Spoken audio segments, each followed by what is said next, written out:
All right.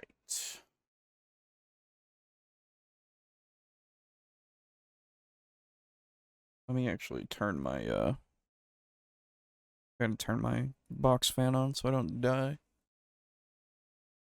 There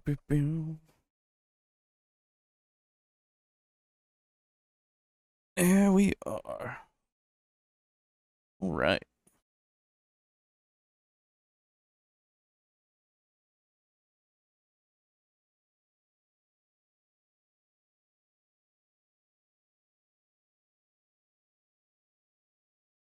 Okay. Yes. Good.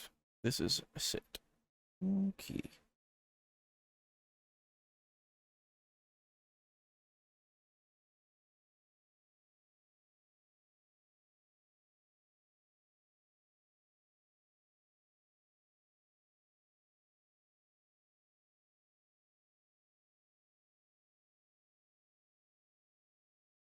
You know, I kind of joked about like getting music for the start of these things, and I'm thinking about it again just because I have the music license for the channel, so I actually could do that. I think it's this one. Yeah, yeah. All right, let's find something. Who? What? It's also gonna be incredibly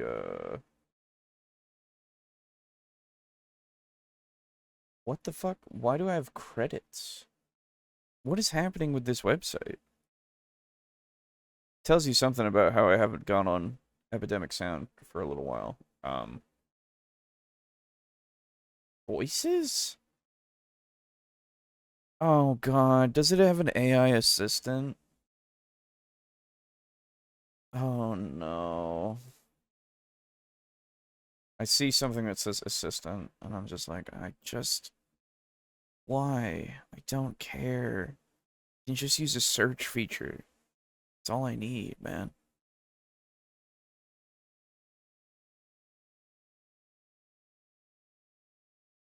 Let's go with, like, mysterious.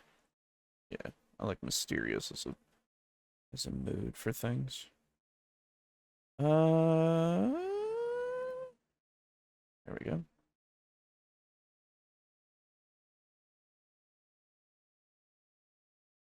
I don't want to try studio, thank you. Let's go with, like, you're gonna learn with me, out there. I'm gonna go with Mystic Moonbeams? Sure. I don't want it to be that fucking loud.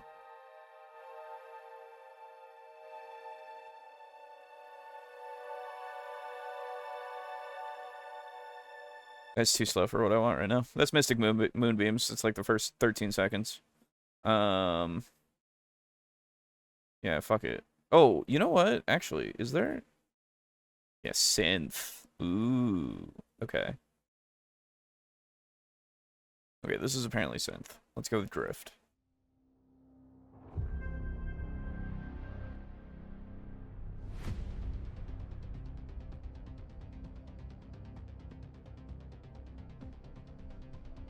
All right. Well, I'm not gonna do that.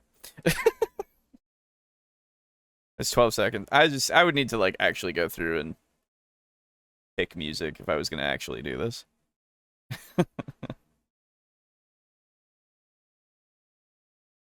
I've already picked music for like Vampire. I'm good. I don't need to do that for this. We're all right. Well, oh, excuse me.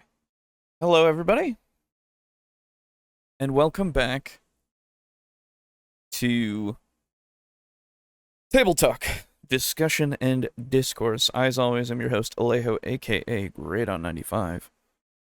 It is just me for now. I don't know if Aiden is going to be here.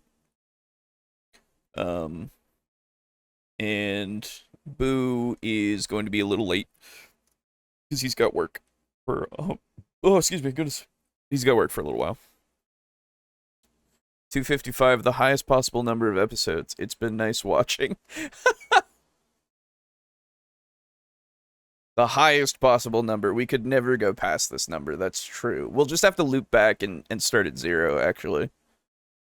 That's just how this will go, right? Hello, Chara.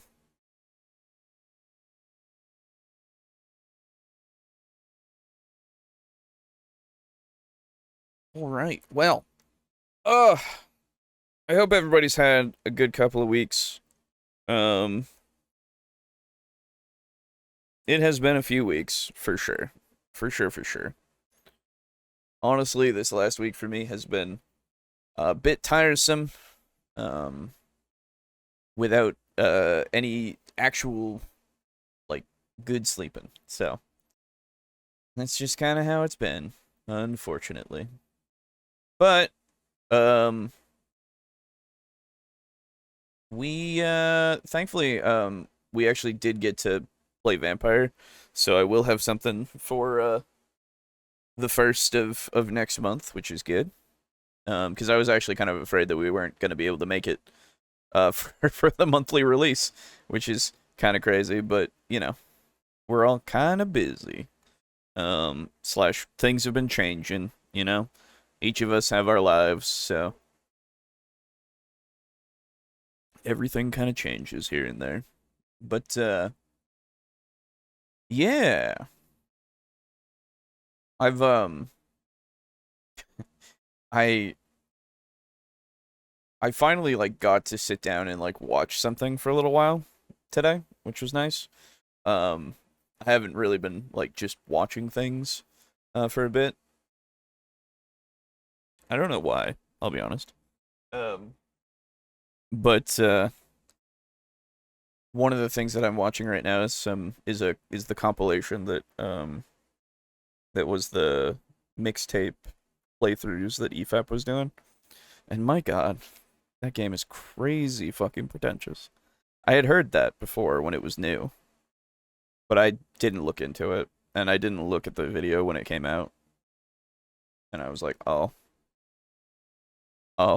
as I was watching it. It's nice to, like, watch something and watch other people suffer instead of being the one doing it. That's good stuff. I appreciate that.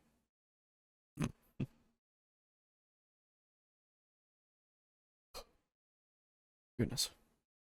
Well, I suppose we'll get right to the topic for tonight, okay? So, you might have figured out from the title of the stream, we're talking about dungeons today. Crazy fucking pretentious. Maybe I should check it out. No, don't.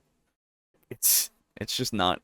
It's the best way I can describe it from watching stuff on it was it is current people trying to role play, basically, that they're in the 90s, but it just doesn't. You can tell that it's using a lot of contemporary stuff. It's weird. It just doesn't work. It really just doesn't work.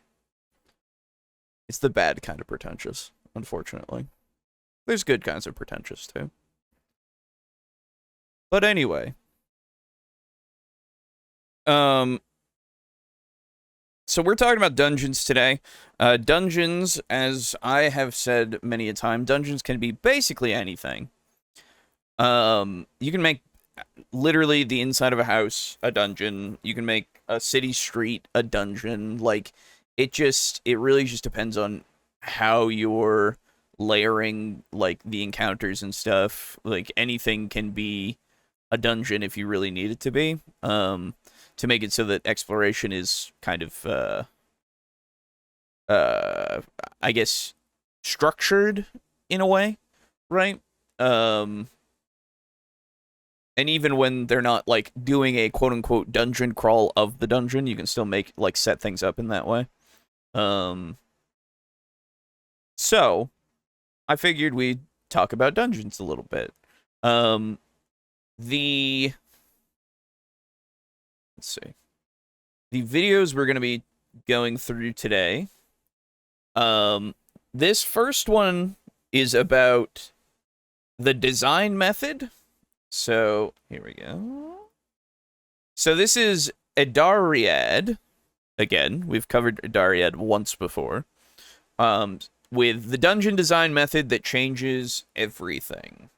So, the last time we covered this person,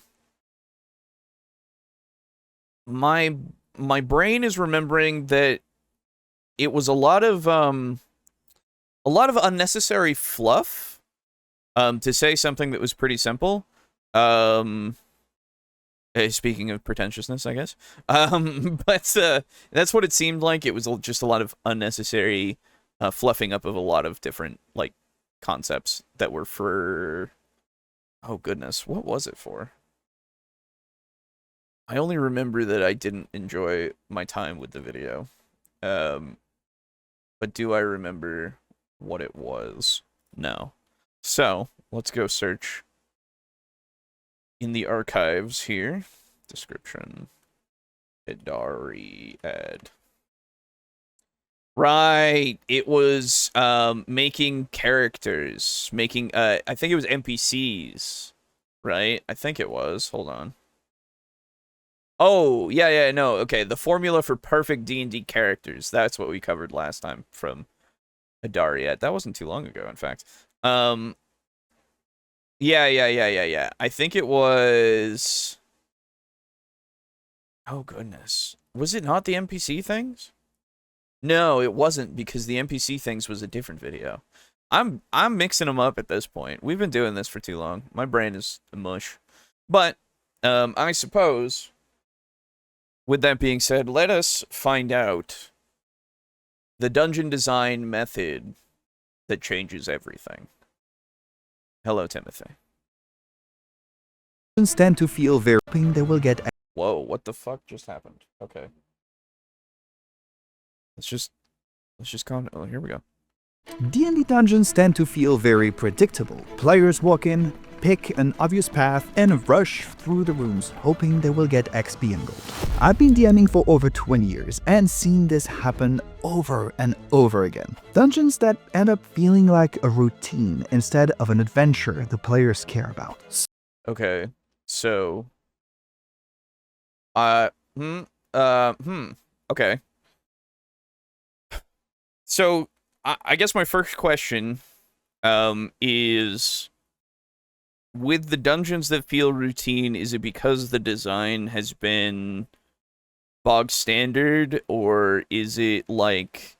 What could it be from the way that these are set up? Is it like out of the box, this is the dungeon that was given to you by like an adventure book, or are these like dungeons that you've made?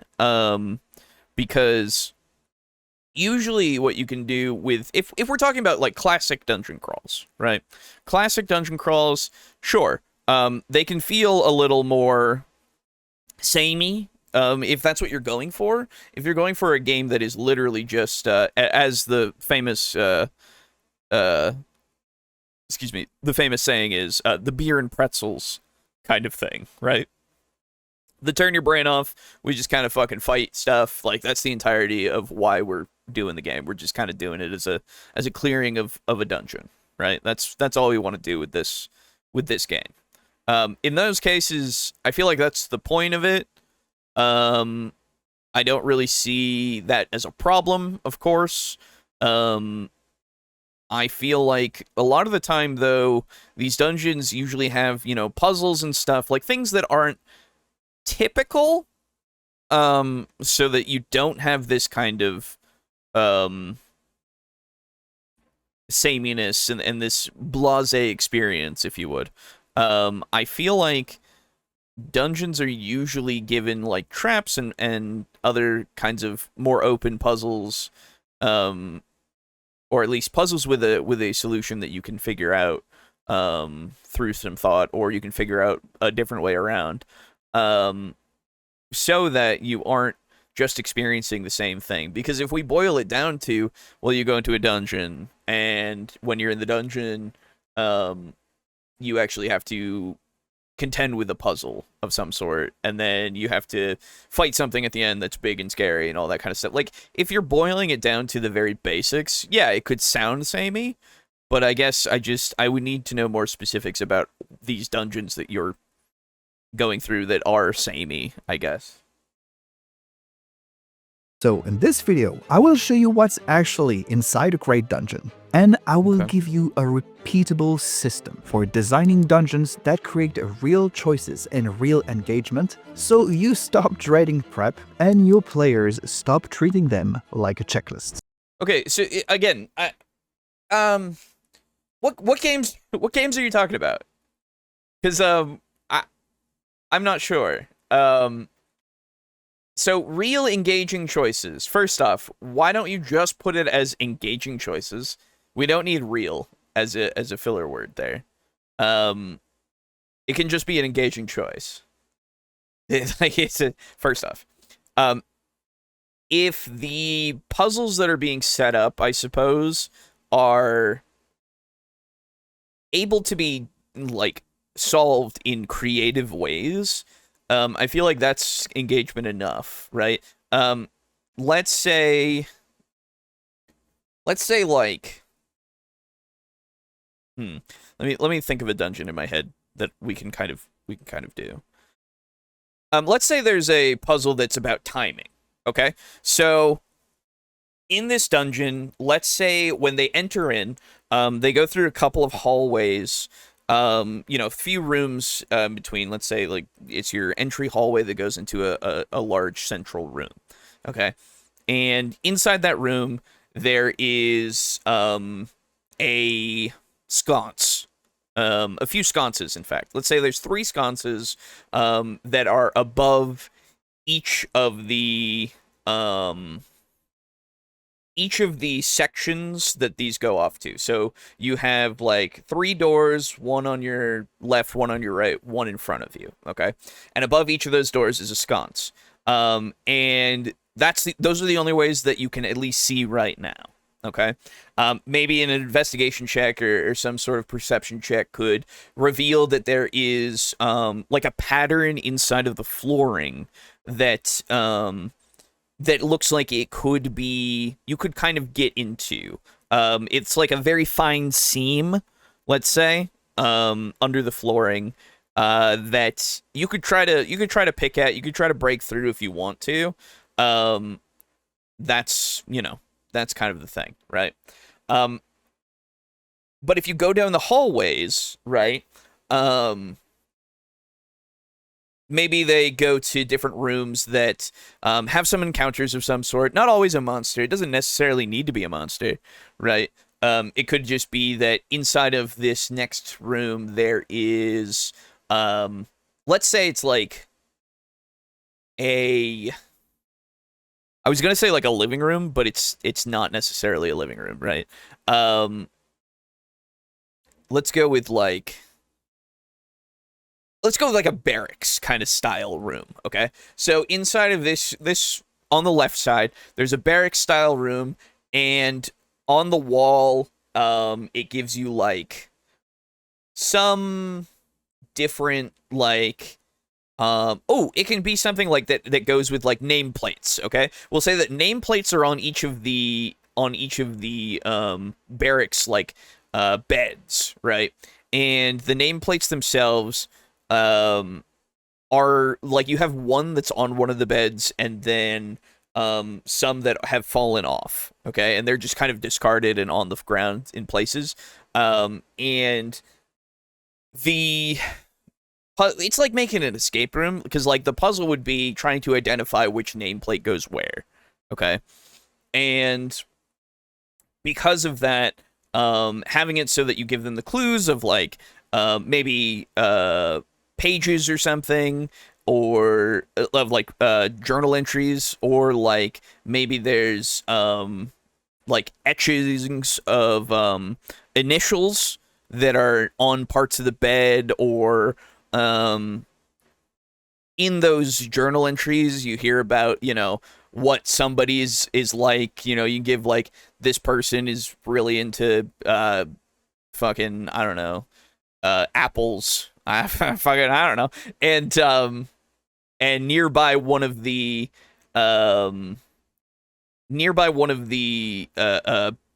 barrack beds is like a really rotten apple core or something, right? And so you give them the ability to kind of solve that. Or they could just fucking put it all, they could just brute force it if they want to. Like, it is whatever they want it to be. Or they could probably try to find a different way to maybe trick the puzzle. But you could give it like that kind of escape room vibe, okay? And then on the right-hand side of this, maybe there is some sort of encounter that you have of, you got to defeat a monster, and then, the central kind of sconce lights up. The sconce will light up if you've completed each of the goals, right? I guess the main problem is a dungeon that is built like every other, and it's very predictable why every choice was made. Am I close? Just got out of bed.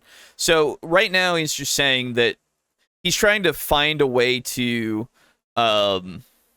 he's going to give us better ways to create dungeons, basically. That's the whole point of this. Are dungeons so different in the end? Aren't we all that tax-paying prole cream that is the sour part of our society? True. Hello, locomotion. Dungeons aren't so different from us. That is true.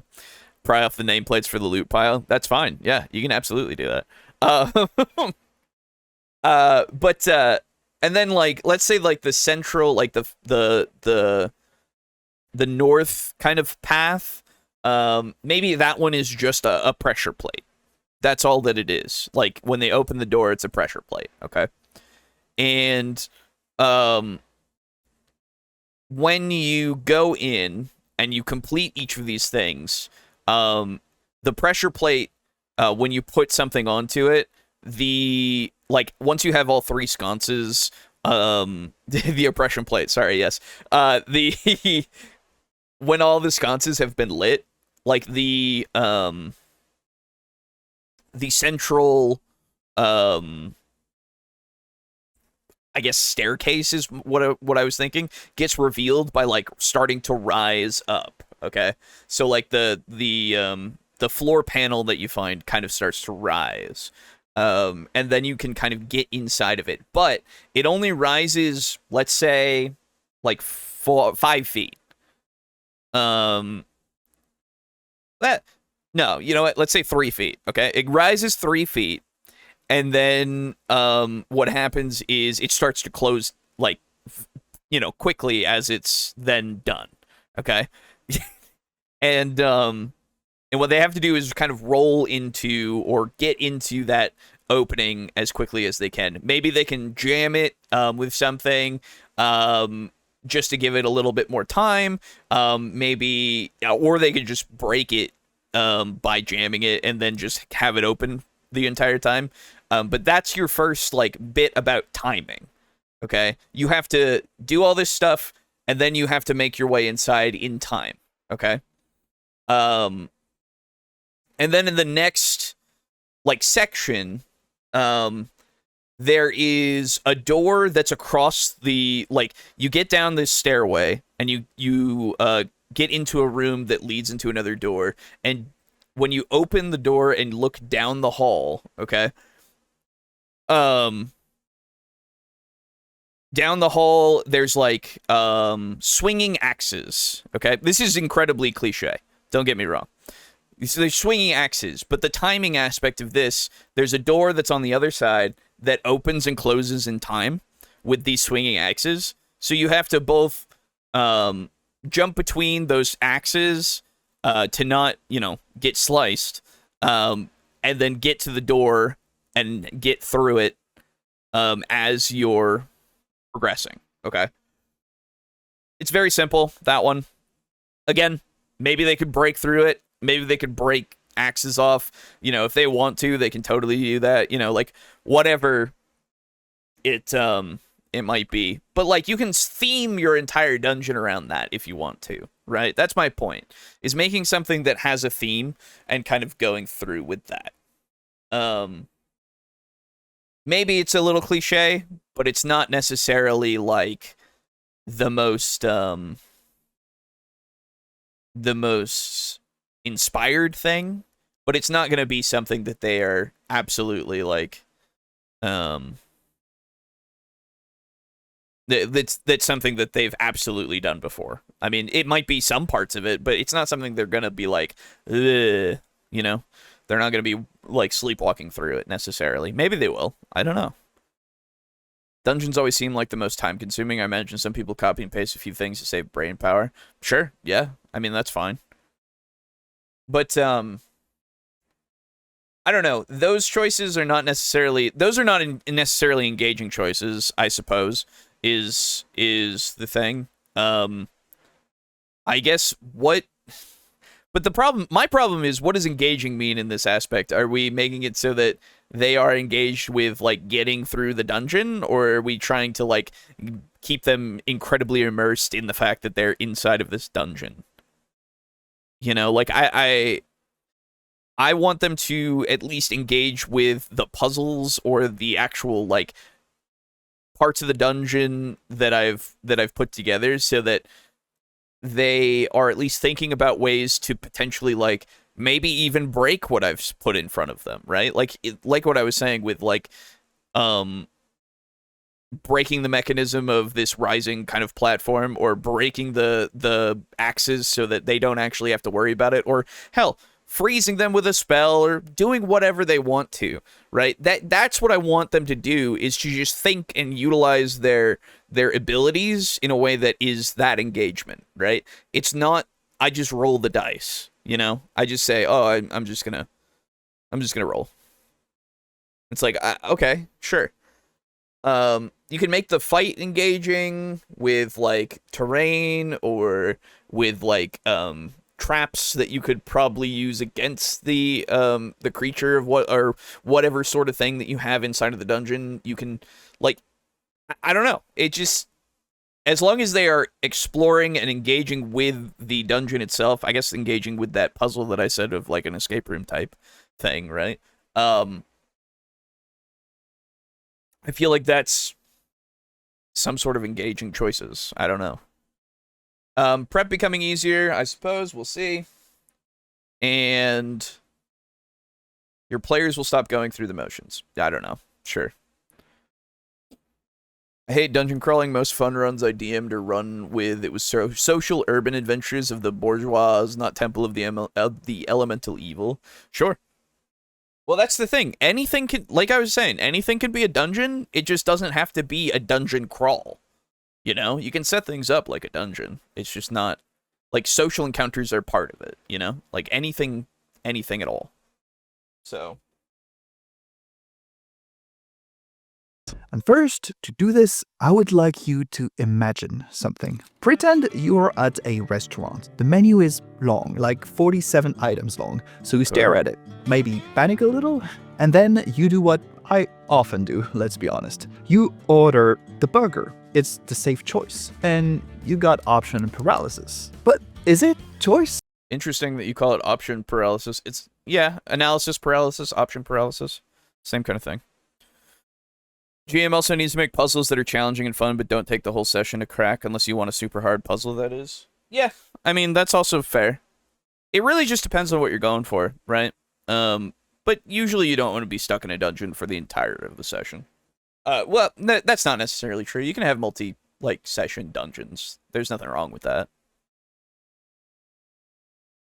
Or surrender. You might not like it, but most dungeon choices are just like that. Actually, no choices at all. It's one of the most common mistakes I see people make. The dungeon is a succession of doors and tunnels and corridors with no choices involved. So I think this is what we need to fix first, because everything else flows from there. I think there are 3 ways we typically fail at this. The first way is one path is obviously better. Like maybe there's a golden glow somewhere, or helpful NPCs, or just clearly less danger. So yeah, maybe there are two paths, but if one is glowing, it's pretty much a good old railroad. Wait, what the fuck are we talking about? What kind of dungeon are you making? What? What kind of dungeons are you encountering? Also, why is it bad to have one path be, like, easier, I suppose? Like, you can gate it behind them potentially knowing something, like, lore about the area, or, having paid attention to, and, like, perceived some sort of secret door of some kind, or when they just try random shit that might not, like, that was part of, like, how the, whoever set this up, they were like, let's say they have a dungeon where, there's a dwarf who made it, who is obsessed with, rubies, okay? And they come to a part of it where, the actual, like, let's say it's got, like, all this faux gold, like, dinnerware, okay? And then you have, like, jewels that are around that are actual rubies, okay? But each of the, like, faux gold dinnerware that's all just kind of stuck in places, have, like, slots for jewels, okay? And they could either probably just take the jewels, or they could utilize those jewels and put them into the slots into these, like, bits of these bits of like sconces, not sconces. Wow, sconces are on my brain. Like goblets and, like, just these indentations, okay? And if they do all that, it gives them a secret path that they can use that transfers them through, like, an easier way around something, so that they don't have to, like, they would never even know about a part of the dungeon that's harder. Maybe it's a trap room or something, right? But it's just something that, like, if they take the time and they go through it, then it's the easier way because they actually, like, did something to do it, you know?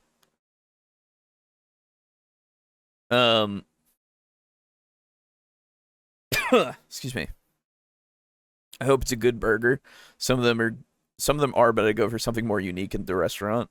Yeah, right. I mean, if I'm there for a burger, I want a burger. But if I'm there to, like, have something else, usually I'm there for something else. It just depends. You're good, Locomotion. Super hard puzzles are kind of cerebral jerk off interested. Cheetos Fingered Party comes up to with.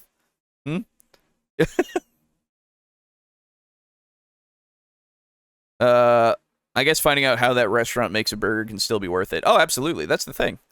Like, if I have a good burger somewhere, I just want to get that burger usually, because it's like, I just want the good burger. I don't really need them to make me something else. That's fine. The video guy is basically boiling all dungeons down to railroading, which I would imagine a good dungeon would have more than one correct choice. Yeah, well, that's the thing. That's very weird. So, if this is a common mistake, I don't know who... That's my point is, make it so that this obviously good choice is one they have to work for, I guess, to a degree, right? One that's maybe a little more hidden than what I said, but, like, I don't know. Having one that's good is not necessarily a bad thing if you actually do it in a way that's going to make it so that they have to engage with the dungeon, basically.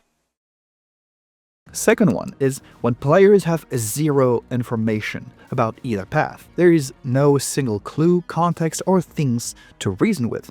Sure, that's fine. Yeah, if you don't give them enough information to move ahead, then yeah, that's not going to help them much at all.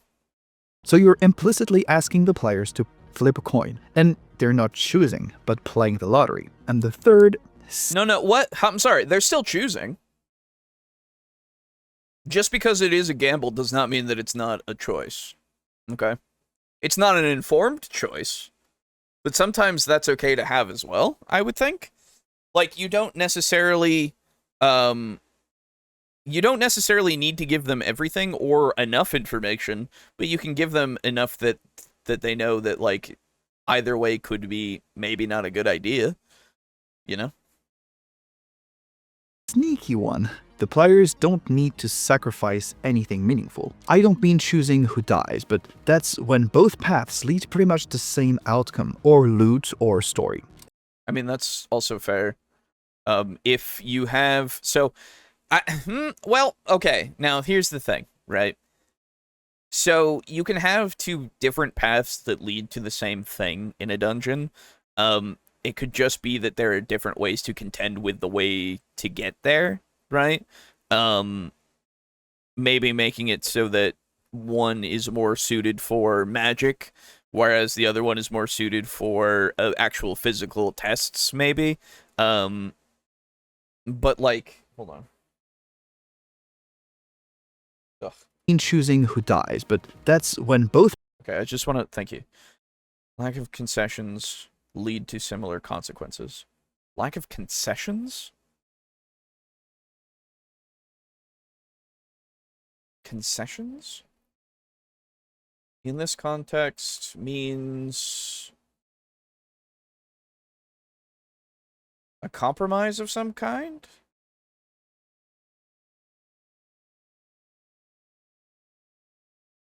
The act of, or an instance of conceding. Something conceded or granted. Okay. So, wait, why are you using... okay. You could just say... You could just say that they spend something. I mean, lack of concessions lead to similar consequences. So you don't... Lack of concessions lead to similar consequences. Lack of... I don't know why, that just seems more complicated than it needs to be. And I would honestly say some sort of sacrifice, I guess. That would make more sense. Concessions is a weird word to use in this instance, I feel. Okay. Okay. Anyway. Sometimes the way they choose to go is just the way they choose to go.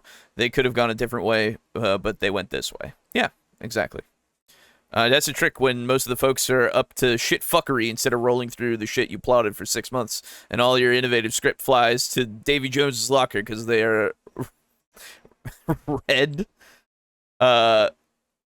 Yes? I think I followed you there. Alejo, did Aiden have a good birthday? I think so. Actually, I didn't talk to him during his birthday. Type it again. Okay.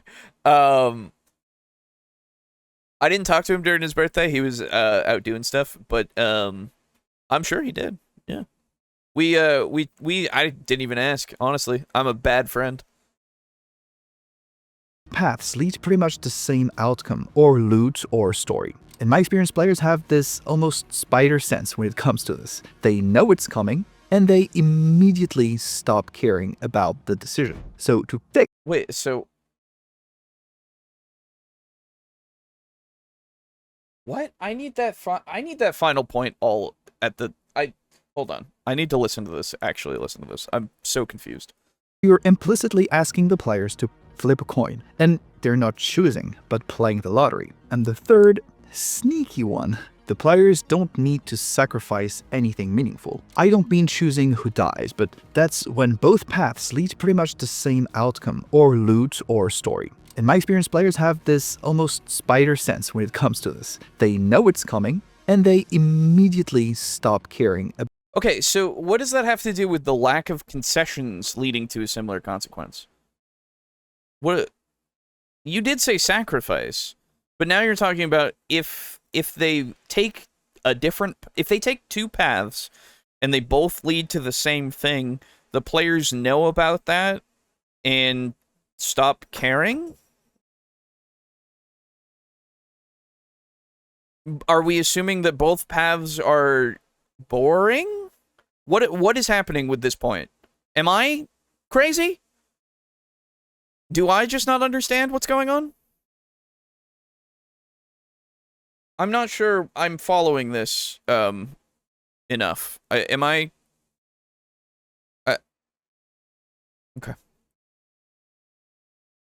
About the decision. So to fix these problems, I believe we need to understand that real choice has a structure. You need the opposite of What is okay? No, okay. Okay. Can we stop using the word real? You can just say choice. You can just say choice. That's fine. We don't like the engaging choice like you were doing before, an engaging choice rather than because I guess the fake choices that we're talking about is when nothing the choices don't actually matter. I guess, is that what you're talking about? Because yeah, there are some times where some things are a little bit weird that way. Hell, I've been in games with very inexperienced people who were running it, and basically that was the thing that happened. There were two paths. One was through the forest and one was down the road. And we went through the forest, and we had to fight some twig blights. And then just ended up at the exact place where we would have gone if we had gone down the road. And I'm assuming that the twig blights would have happened either way. But I don't know that. But it was like this just led to nothing. Okay.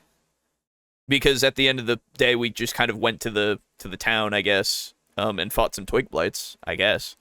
So I don't know.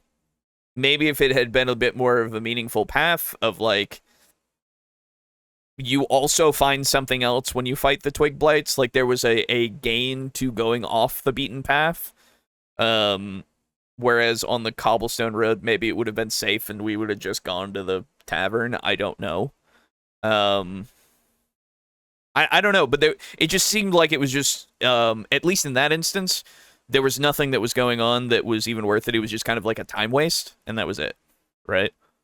But if you have two paths that go to the same place, and maybe one, when you go through it, like I was saying, it gives you, like, treasure of some sort, or it gives you information that you might need later on, right? Or, like, I don't know, something that actually rewards you for, like, exploring the world a bit more. So, like, that would be good to do, but I feel like the other path then, the difference is, like, that one, yeah, easier or something. But you still have it so that you can go to the other path, I guess, in that case, if they both lead exactly the same, to the same area. So, then you can, like, do both, but at that point, it's like, well, then, why not just put all that stuff on the same path, instead of, like, putting it on the other path? Because if it leads to nowhere, or I'm sorry, if it leads to the exact same place, then there's no reason that you wouldn't have it on the same thing. So I guess I'm understanding that more as, like, a don't waste somebody's time. That's kind of what it is. I suppose all paths ultimately lead to the same place, which is the eternal darkness of death. True. My mind hears real and thinks it means less manufactured, more lived in. A less manufactured choice? I guess. I don't know. I don't think we need the qualifier of real necessarily. We can make it a bit better by saying engaging. Because in that beginning thing of saying real engaging choices, it's like, just say engaging, right? what we just discussed. Meaning, no dominant option. Neither path can be obviously correct. Enough information for players to reason with. Reason being the key word here. Stop making them guess. a real trade-off. By that, I mean choosing one thing equals losing something at the same time. And outcomes that actually reflect the investment. If any one of those is missing, the choice stops existing. All right, so let's apply this.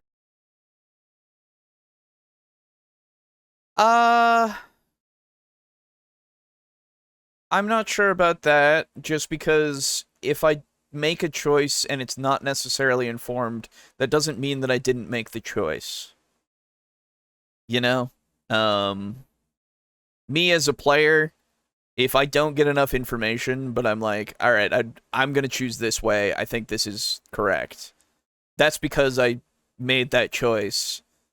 And if something bad happens because of it, then I guess, I mean, that's just kind of what happens, you know? If it's something like instant death, then yeah, I'm probably going to be a little upset about that because that's unfair, right?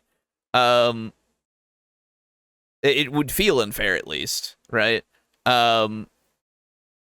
Because it wasn't telegraphed. So like something like that should be telegraphed. But like if it's a fight, okay, you know? Having more than one correct answer would make it less predictable. Yes, that is true. Well, that's why you want it to be open for like puzzles and stuff, right? Less hurtful of if you run campaign or even one shot. Less hurtful? What do you mean by less hurtful? I'm confused. Oh, World of Darkness. Okay, gotcha.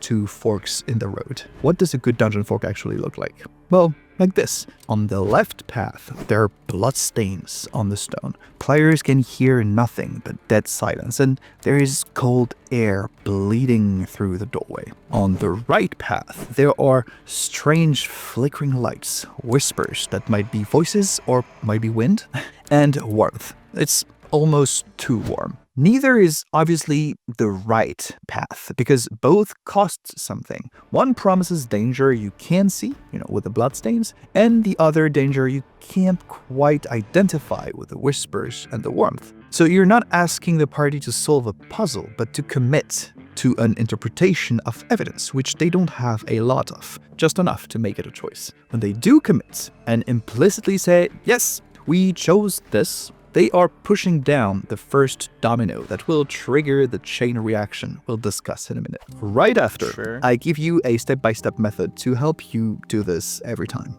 First, test your forks. Use that quick brain of yours to make 20 imaginary groups run through them. If 80% of those would pick the same option, congrats, you've built a false choice and you get to redesign it.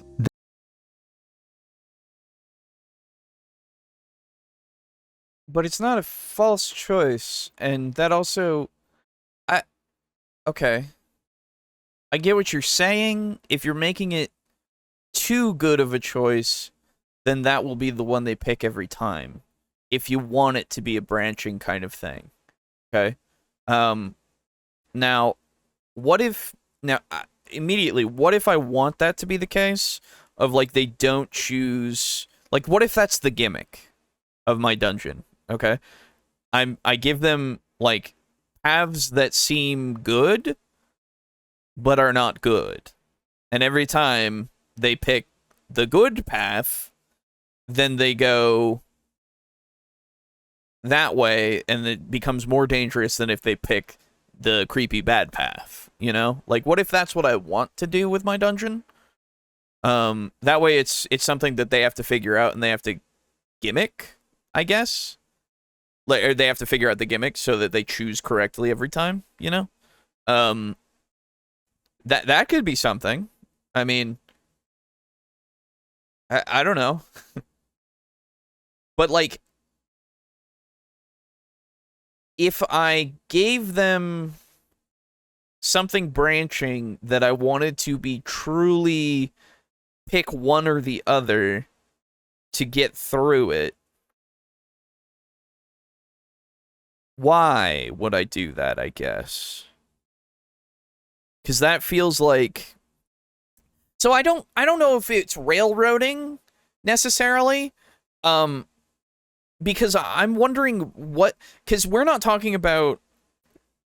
We're talking about a branching dungeon, but I'm wondering, like, because we're trying to get to the end goal of whatever, right? So if these branching paths go completely different directions to then end up at the same, like, end goal of, like, a boss fight room or a treasure room of some sort, then why would we even do it at all, I guess? Instead of incorporating it as each of these different paths are part of a grander, like, part to progress, right? There's one way to go, but you can go multiple ways to unlock that way, you know? Think of it like a Zelda dungeon, okay? Zelda dungeons, you have to go through them to fight, like, mini-bosses or to find keys and all that kind of stuff. So, like, and do other puzzles to progress and get to the point where you get to the boss dungeon, right? So, if you make it less linear in that way, like, the linear part of it is to go to the next section, whether that be the next, like, series of challenges, whether it be, like, a fight of some sort to get to the boss, or whether it be some sort of it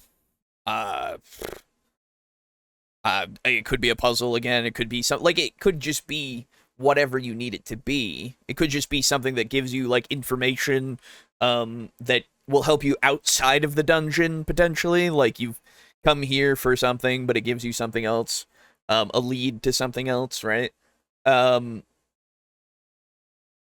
You just have it so that it is, quote-unquote, one path, but they can go around and get, like, loot, they can get, like, additional lore stuff. Like, you don't have to make everything easy to get, but it's there.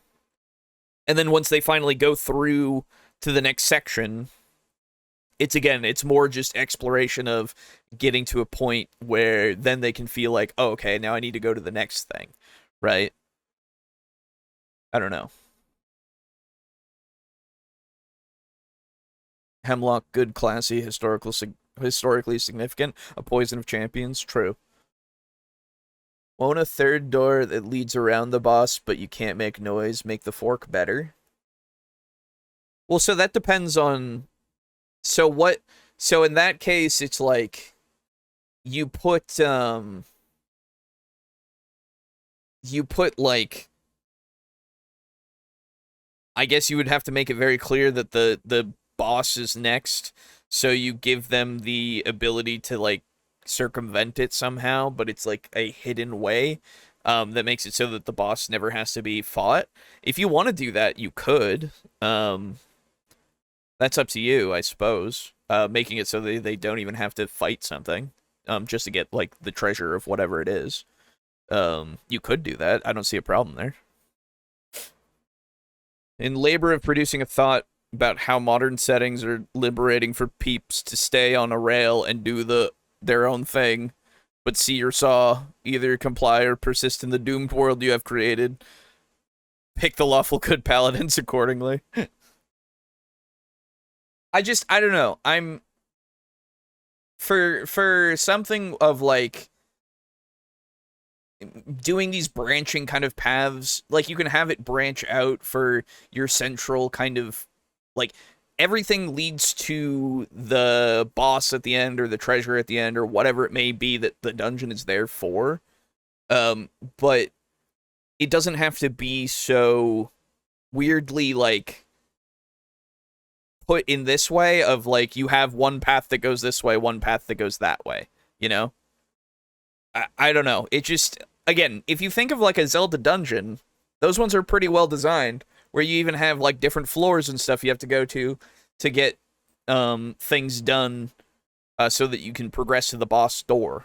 You know, you have to explore this section to fight this thing, to get this item, to then do this puzzle, to then do... Like, you can't progress through this puzzle without this item, but if you go through it, you get to this thing to then, you know, get to the boss and all that stuff. Like, you can kind of base things that way a little bit. It's a little, you know, it's less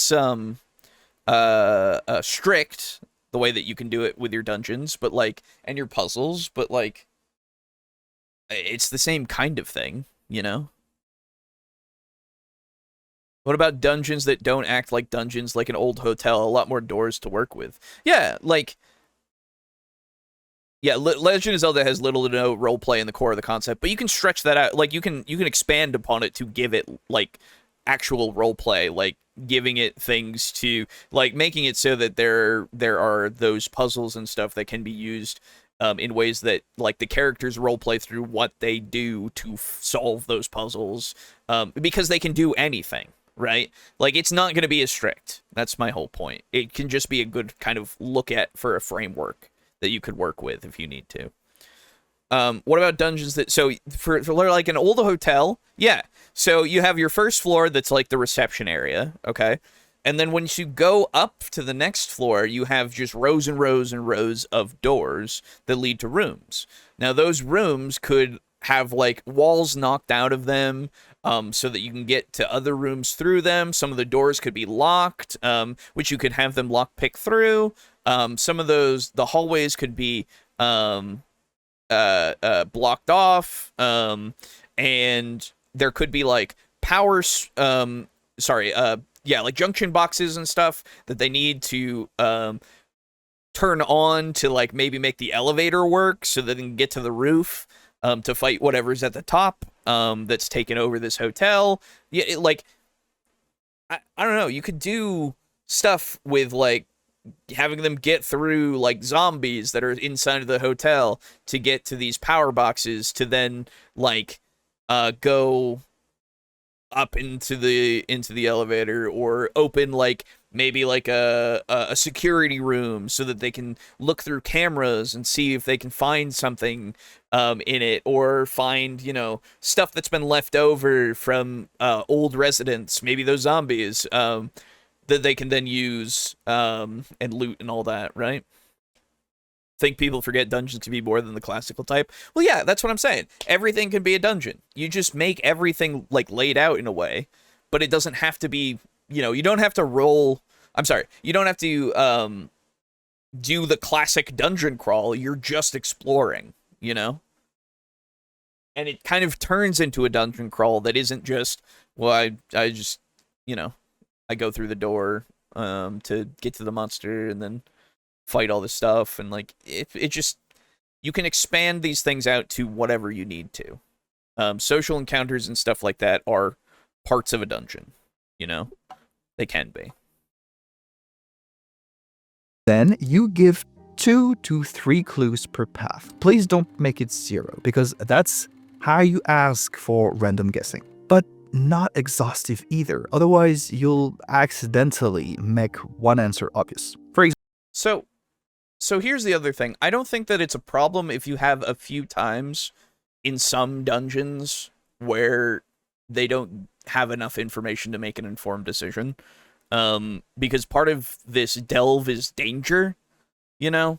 And again, as long as it's not instant death, I feel like you're okay. So I don't know. I don't know about that. example, 2 doors, 1 wood, 1 iron. Ask them to flip a coin. But claw marks, rot smell, growling, dried blood, and your ranger's senses tingling gives away too much. So try to find the balance. Let them theorize without being certain. And finally, make the trade-off explicit. Choosing A should mean losing something real about B. If the left path gets them to the boss before the ritual completes, but the right path is longer and passes through the treasure room, they have to choose between arriving early and unprepared, or late but armed. And What? Yeah, I mean, like, yeah, that's true. If you have it, obviously, yes. If you have it that way. Um,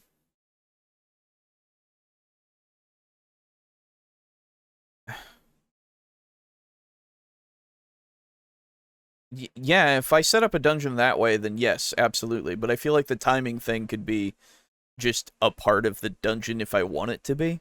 Um, Obviously, the longer they stay in that dungeon, the more that whatever is happening is going to happen. Um, but yeah, I don't know. What if they are able to get through things so quickly that they could get to the treasure and then get back to the boss with the treasure, you know?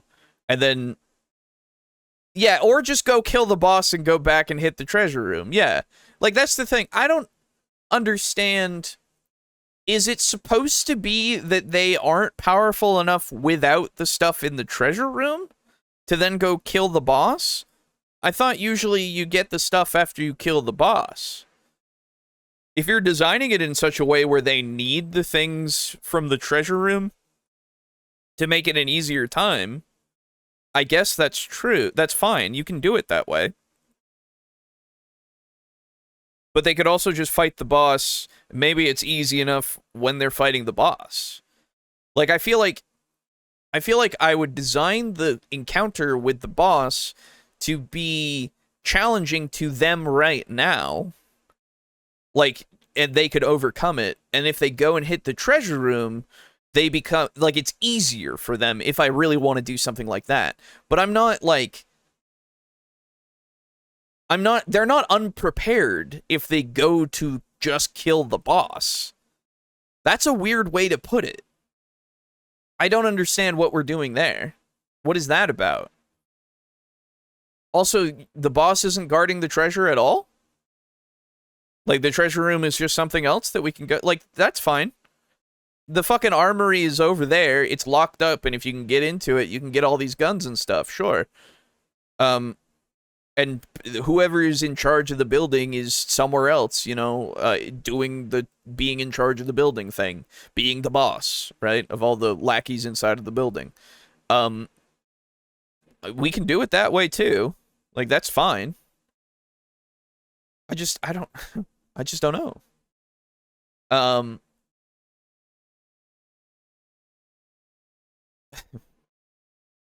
Yes, and also you can go back to a dungeon when you have more info. You could leave and come back. Obviously, if something is like time dependent, then probably when they come back, there'll be less to like go through and get, you know, like if you want it that way, right? So I don't know. My default campaign to get back home through Downtown Metro, best dungeon crawl I had in my life, teardrop every day. Almost. I mean, if it's a dungeon crawl, I would just sweep the whole dungeon. Yeah, I mean, that's also true. If we're doing a true dungeon crawl, I'm gonna go through the whole dungeon. If we're just talking about regular dungeons inside of your campaigns, then you can design it however the fuck you need to. You don't need these branching paths. I don't understand what is the... Why are we so focused on branching paths in this video? I don't... Why don't we just have it expanded to be the dungeon is just a big place and you can get to the boss, quote unquote, by multiple ways. But the more that you get through, like the more that you could find about the boss, maybe like you could find information that makes it easier to fight the boss, or maybe you find loot as well to fight the boss. Like you don't know where the boss is necessarily. You might be able to figure that out while you're going through, or maybe you can intuit it from like the design of the building or the cave or whatever it might be. Or it's just one kind of way to go with branching off corridors that don't necessarily lead to the same thing, but you can go down them and then come back to the central part of the dungeon to go to the boss. Like, there are so many different types of designs, so I'm just... With these ones that you commonly find, are you saying that... Who are you talking about? Who are these common people, I guess? I just need to know. Are we talking about very inexperienced people? In which case, yeah, they're gonna make those mistakes. Sure. I don't know. Just give me a a reference to who you are talking about so that I can then figure out who you're going for. Because I'm assuming it's inexperienced dungeon masters. I'm assuming, but I don't know. Find a dungeon at your backyard or in any random place in the vicinity of your well-being without any particular reason or common corny DM modus with the TableTalk crew. True. Just like that, you made an actual fork with real information, and your players are already invested in this dungeon. But no matter what they... Why aren't they invested before they even get to the dungeon? What are you talking about? If I have to go into a spooky dungeon, I'm invested to go into the spooky dungeon. What do you, like, who... I don't know, man. Or how... I'm so confused. Okay, sure, yeah. choose, your dungeon is still at risk, because now we are running into our next problem. Remember the dominoes? No, but I don't. Just before we go on, because you're in a dungeon design video and you probably like loot too, I'd like to make a deal with you. If you like these videos, please do me a favor and subscribe to the channel now. Yeah, that's and fine. In exchange, I promise This is fine. It's 5 minutes in. That's fine. to work obsessively to keep rewarding you with better and better videos. Alright, so back to our dominoes. Let's say your players picked left, because they're into bloodstained silence and cold. You know, Sure. why not? So now they're walking down the corridor. The fork is behind them, and I've seen this happen time and time again. Nothing happens. Players are just moving through space with their eyes on the next room. But why does this corridor have to be that space? I mean, you have your player's curiosity. Wait, sorry. Why are we assuming that that's the way that it goes? Okay. I guess if you're talking about the way that people design dungeons, that going through this corridor is going to just lead them to the next room. So first off, not every corridor has to be interesting. But if you did signpost it like this, yeah, you should probably, like, show more of, like, what they've chosen, I suppose. So, considering he's got this bloody doorstepped doorway, with, I forgot the rest of it, but if it's bloody, show that blood trail that goes all the way through down to the next door. If it's going into a hallway, if it's not just going into another room immediately, because if it's going to another room immediately, there's so much you can do with that. But, like, with the hallway, sure, yeah, make it so that it's got the atmosphere of what they've chosen, if that's how it works. And maybe there's some stuff on the walls that they could look at that's, like, artwork or some, like, I just don't know what, like, railroad but do it gently. So this isn't even a railroad necessarily. This is just the path that they chose, you know? Like, I just don't even know. The lone wizard in every corridor. That's right. I just don't know what are we, like, I don't know what the dungeon looks like. I need to know what the dungeon is looking like right now. Because is this at the start? Is this just during it? What are we doing with this dungeon? I don't know. I have so many questions. So, doing nothing now means you risk losing it. I think you need to use the same mechanism mysteries used to solve this. Mysteries have gaps in them. Good ones rely on you almost knowing something, but not quite. And your brain sees that gap like it's an itch it's dying to scratch. I believe that's the engine your corridors and pretty much all the exploration in your dungeon should be running on. Okay. Remember the information sweet spot we talked about just before? Too little info, they're guessing. Too much, they stop theorizing. Well, exploration should take this, but to the next level. And we know how it works for forks in the road, but I think there are two other classic dungeon components we have to apply this way of thinking to. And they work together. First, we have good old traps. Players expect them, but quite often they take the form of a hidden pit trap with no warning. So Well, so okay. Well, so quite often, what this video came out like 5 months ago. Okay, let me just. I what dungeons have you been going through? What dungeons are you referring to? I wouldn't even think that the published adventures have like I ow. What I have no frame of reference anymore as to what kind of dungeons we're talking about. Dungeon Master dungeons. Yes, exactly. Like I just don't. Yeah, that's anything, right? Like it just doesn't. Are we talking about incredibly inexperienced DMs who have just started playing? In which case, sure, okay. If all they do is undisclosed pit traps, then okay, yeah, maybe we can invest in some wall traps of some sort, you know? Like so there is a trap that I actually do enjoy the thought of, which is the intriguing art piece, if you will.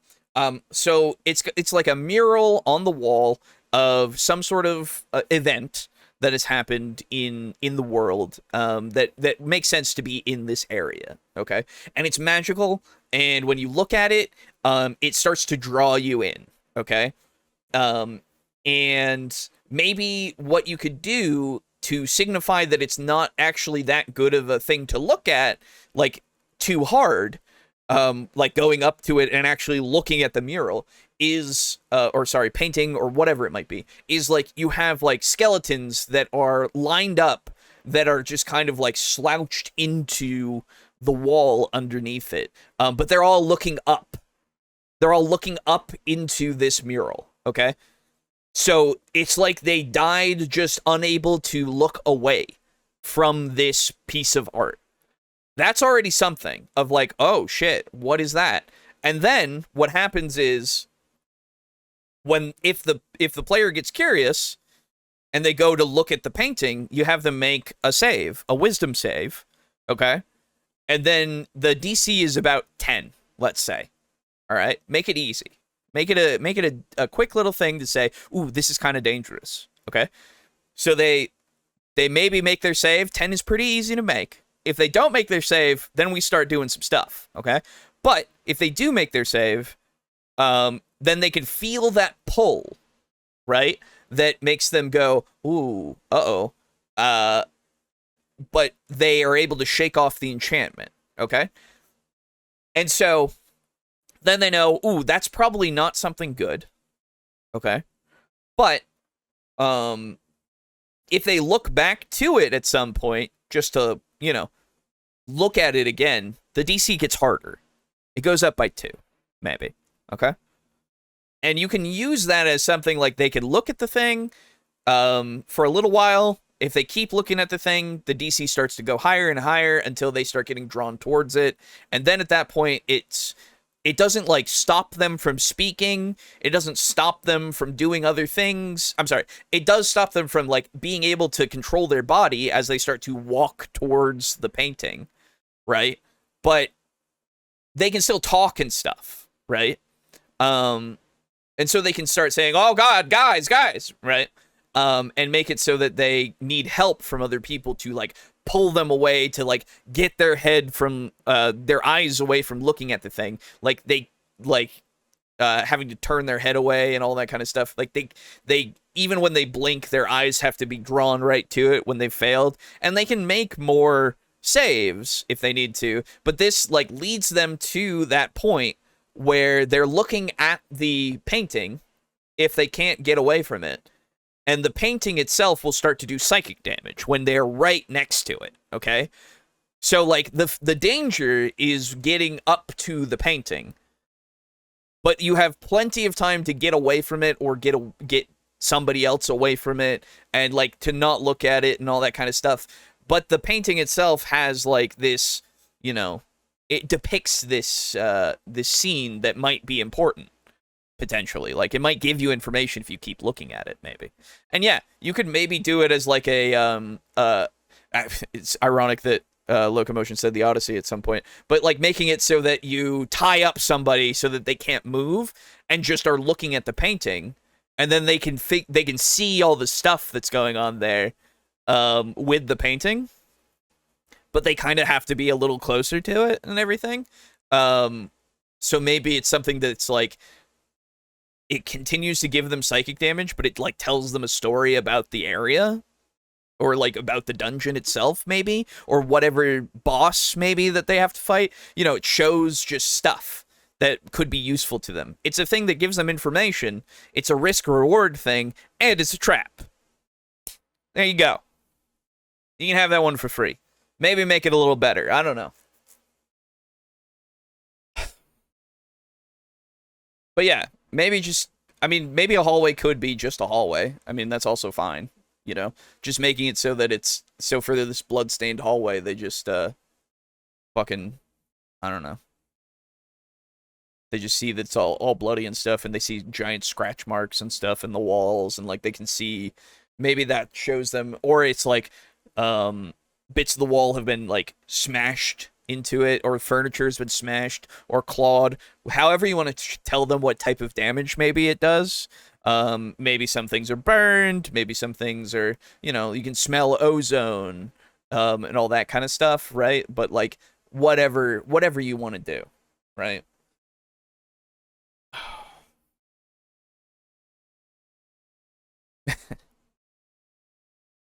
They're just gotchas, you know. When players fall into one of those, they couldn't have known, so there's no engagement before it triggers. But if you tell your players the dust in the hallway is disturbed in a weird pattern, where one stone is slightly newer than the others, if you add a barely audible clicking sound to that, even if you hide those behind an investigation roll or something, now they can come up with theories. Is it timed? Does the rogue have the right tools to disarm it? If they fail, will it hurt regular bad or bad, etc.?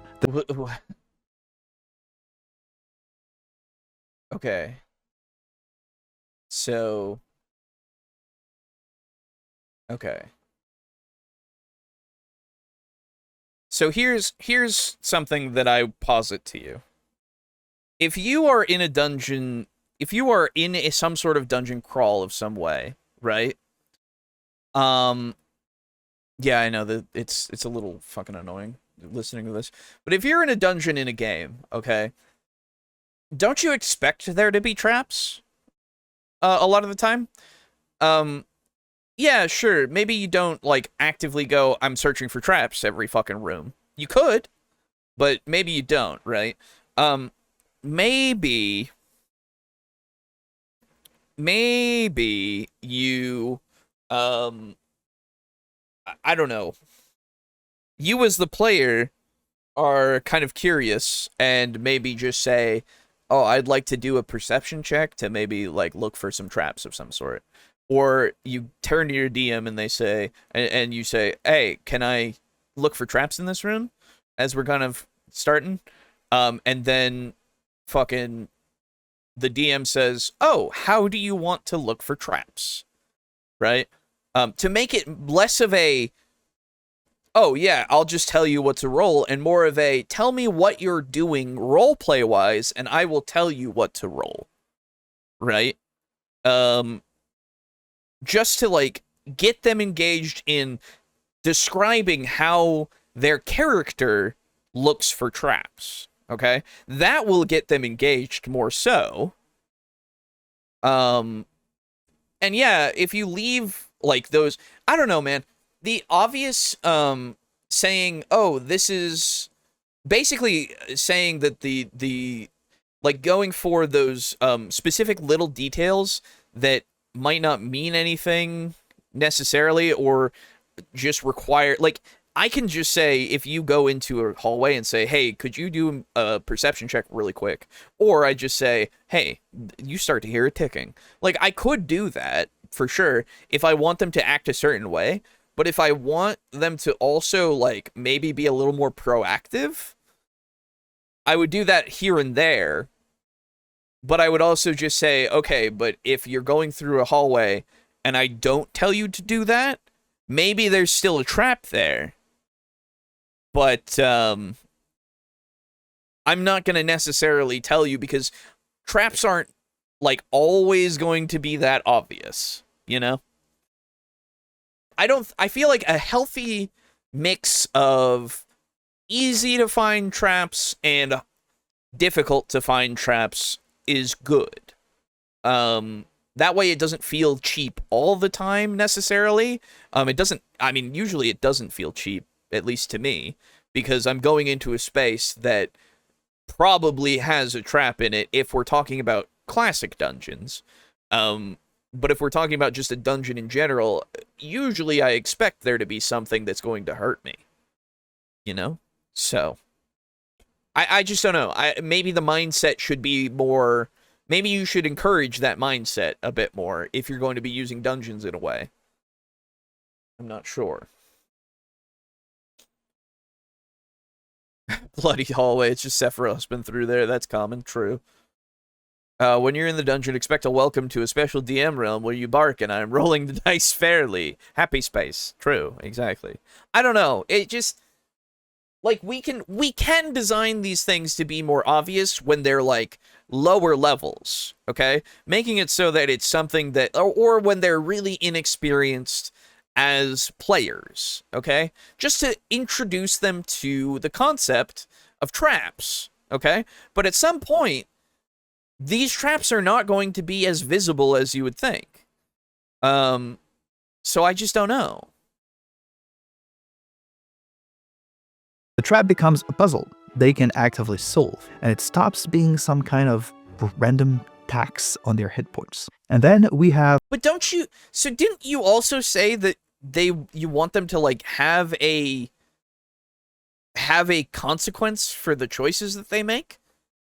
If the hallway is fucking bloody, okay? If the hallway's doorway, the steps that lead to that door are bloody, I expect that when I open that door, there's probably going to be some danger behind it of some sort, because blood was spilled right here at the door. Which implies that there's something that's on the other side that could have made me spill blood here, or something in the room that I was just in when I opened the store might make me spill blood, or I don't know, somebody had a fucking accident here somehow, you know? I don't know. The blood stain that you just described should already give them that little bit of, ooh, I don't know about this. Maybe there's some danger here. You know?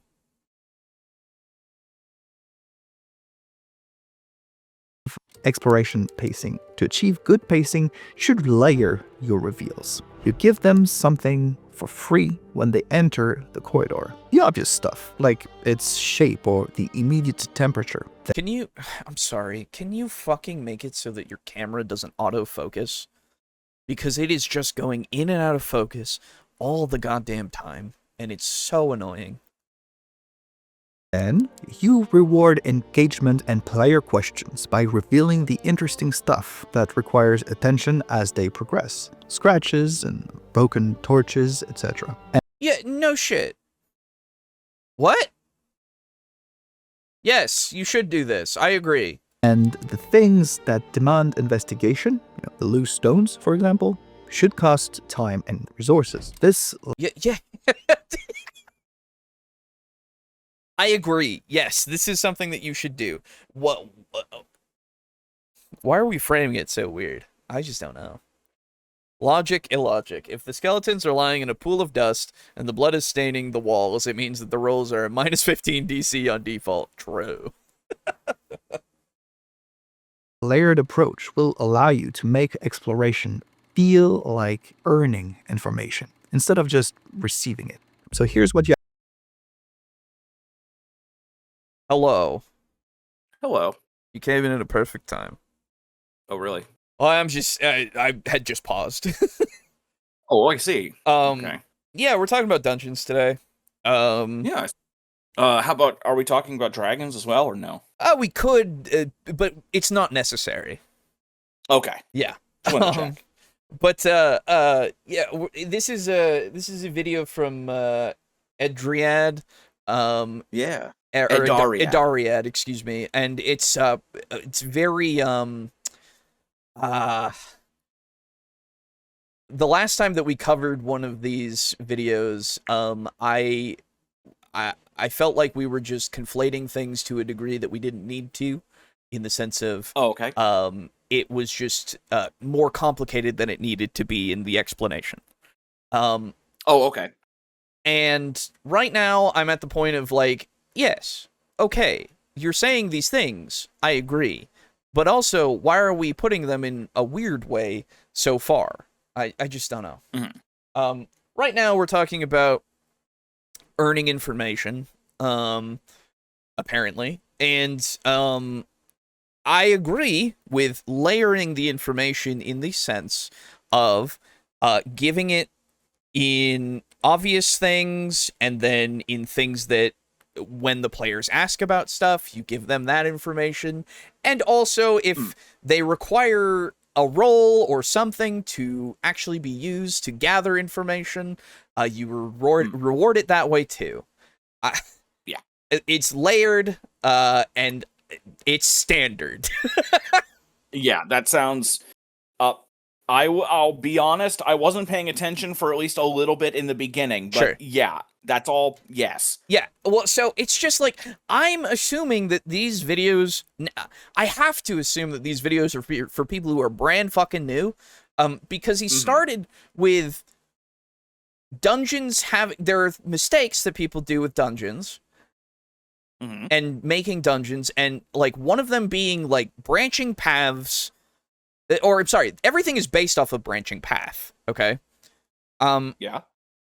One of the mistakes is that both paths could lead to the same thing without there being much consequence. Okay. Which, sure, yes.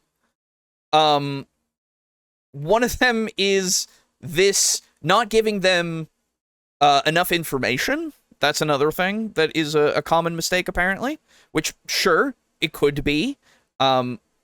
So when he said not giving enough information, did he elaborate at all on what exactly, like, He's saying what the situation is in that moment? Enough to give them at least some sort of informed choice, and not something that is a gamble. Oh, okay. And I immediately I was like, well, no, you can still do that sometimes. That's fine. Yeah. But I'm not sure, because as we keep going, it just is like Yeah, that's weird. And so far I'm like, why does it have to be like, what is the dungeon that I'm in right now? Am I at the beginning, or am I in the middle? Where am I in terms of this dungeon with these branching paths? Because if the dungeon is set up as branching paths from the beginning, then okay, sure. Wouldn't they both go to the same place eventually? Yeah. I would hope, but it would just be two different ways to go that are different challenges of some sort, right? Now, obviously, he did qualify that by saying there's no consequence to choosing either path. Sure. But I just, right now, at least with this example that he's got two doors. One is bloodied and, I think, grimy and something, right?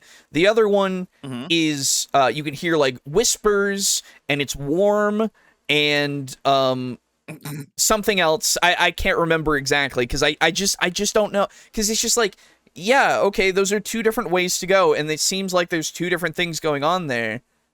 But, like, are they they're both going to go to the same place eventually, right? Or if this is just one hallway leads to, like, a boss, and one hallway leads to, like, treasure, then I don't know. What is the design of this dungeon more than just this branching path? It's trying to make a problem out of something that hasn't even begun to, like, fully be fleshed out. That's the thing. That's exactly what I'm feeling, because I have no frame of reference other than we're at a branching path. Yeah, this sounds to me like, man, this video game sure is bad in pre-alpha. Maybe, right? Like Right? That's kind of how it feels like. I mean, I could be Or at least wrong. the way he's describing it, Right, and the way you're saying he described it. I could be wrong in my interpretation of these words. That is totally fair, but I just don't understand where the problem is so far. If it's like, yeah, obviously if you're doing shit that isn't like this hallway, you shouldn't just have it be a blank hallway. I'm like, yeah. The hallway. Even then, there are dungeons where that can work. That's the thing. That's exactly what I said. I was like, but you don't need to have something there all the time. Yeah. But he's going into going into traps now, or he was going into traps, and that was what he was talking about with the information, like layering that information, and I was like, but at some point, some traps are just gonna be blink and you miss it. Like you're not gonna see it. You're not gonna find how that trap works. You're just going to experience a trap. Because traps aren't designed to necessarily be easy to find. Yeah, they're designed to not be found. That's the point. So like, and it's not like an obstacle or a trick or a puzzle. Yes. So like, I'm like, yes, I agree that you should at least have some bit of signposting here and there for some things. And if you're going from like right at the beginning of a game, in the beginning of a campaign with people who are brand new, who don't even think about traps, then yeah, you can signpost these things pretty easily and go, yeah, there's this here that's, there's a fucking, as you enter this door, right next to you on the left, you see a skeleton with an arrow in his forehead. It's like, oh, that's danger. Maybe something's bad's going on here, or maybe somebody was like, that doesn't give you immediately what the thing is, but like you could say, oh, and you hear ticking, right? And it's like, okay, well, that puts some pieces together. Now there's probably something that's happening in this room that's bad. Maybe we should, I don't know, back out and maybe see what's going to happen or what. I don't know. And like, you can signpost it that way. But immediately before that, I was like, well, you signposted that already a little bit when you said that this door had, like, blood in front of it. Because then it's like, well, if I open this door, maybe I could get hurt, or maybe something hurt somebody when they were in this room, or maybe, like, there's danger of some sort this way. So I should already be like, oh, I don't know, you know? It should prime you to start thinking about looking for danger, right? And if it doesn't, that's fine. That just means that they're gonna get hit by fucking traps or something, you know? Like, yeah. And then they fucking learn.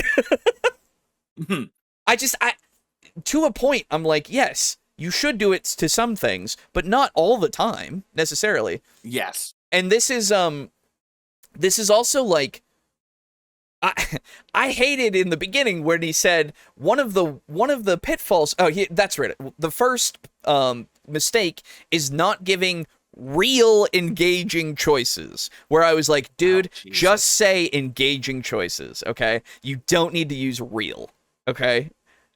I get later on when he said real in the sense of a real choice is something that will actually give you a consequence rather than it being nothing.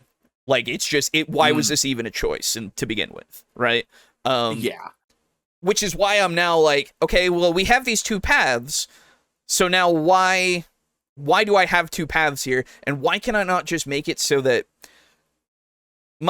Immediately I was thinking, if I were to design a dungeon, it would be towards a central goal for whatever section it might be, if it has multiple sections, but it's all going to lead to a central goal to get somewhere, to do something, to learn something, to fight something, to get something, I don't know, right? Whatever it might be. And the branches of that dungeon will lead you to getting to that point, but maybe it branches because parts of it are a puzzle that you need to go this way to start and, like, solve, you know? Like, you can put whatever the end goal is behind something that says, okay, you now need to, like, figure something out to, like, get to the point of, like, getting to the end of the dungeon, right? Like, everything can kind of be not on a single path, or it could be on a single path with these offshoots that lead to dead ends, quote unquote, but might give you like information or valuables or fights, just anything. It could just do anything with this dungeon, as long as it leads to, as you get back to the central hallway, maybe you just go through the whole fucking thing and then get to the end of it. I don't know. Like, you can design them however the fuck, and I'm just not sure about this branched path thing, because I'm just like, why would I branch it in such a way that seems kind of arbitrary?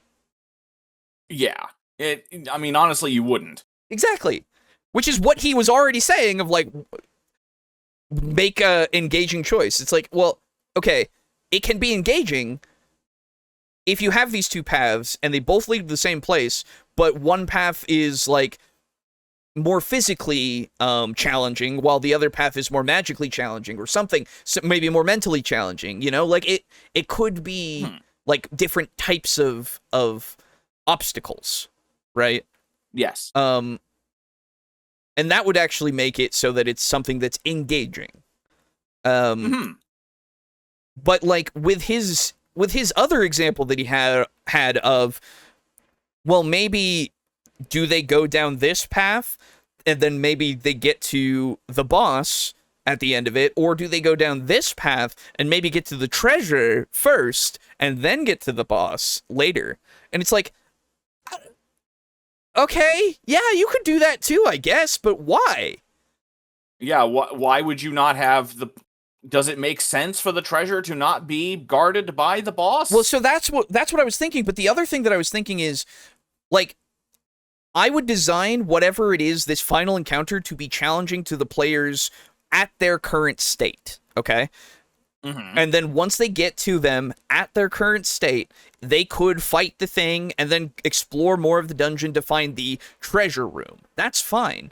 But he had put it in such a way that, as like, his exact words were, they can go to the boss unprepared or go to the treasure room and like come back with more loot and more preparation. And I'm like, okay, yes, they could, but like, why? That it's not like they aren't unprepared when they go to the boss room. Unless he designed it to be that way. Exactly. And so why would you design it to be that way? Yeah, that would be very stupid. You would design it so that it's easier if you go to the treasure room, but not like it's not like it's something that they are unprepared for if they don't go the correct way. Right? To me, that kind of the only thing that I can think of that's even remotely like that would be doing, say, Strahd without like the Sun Sword or something. Right, but you can still do that. I don't even know if it's possible. Yeah, I don't even know if it's possible to get to Strahd without the Sun Sword. I don't know how that campaign is designed. You absolutely can. You absolutely can. Oh, okay. Yeah, and you can still fight him and fight. The Sun Sword is just something that helps. It's not necessary. Gotcha. I thought it was required. No. At least now I'm drawing off of my memory from 3.5's version. But 3.5's version, the only thing that was required was these 3 ritual sites that you had to go to actually make it so that or you didn't even have to go to them, to be fair. You didn't have to go to them, but if you did, it made Strahd weaker. Gotcha. Yeah, so there was all this stuff to tell you, oh yeah, these are all these things to help you to get to him, and make him an easier fight, but you don't have to. So like, I just, I don't know, I'm getting more and more confused the more that I listen to this video, because I'm like, yes, this is true, but also like the way that you framed this video, I don't understand. Anyway. Actually do to make this work.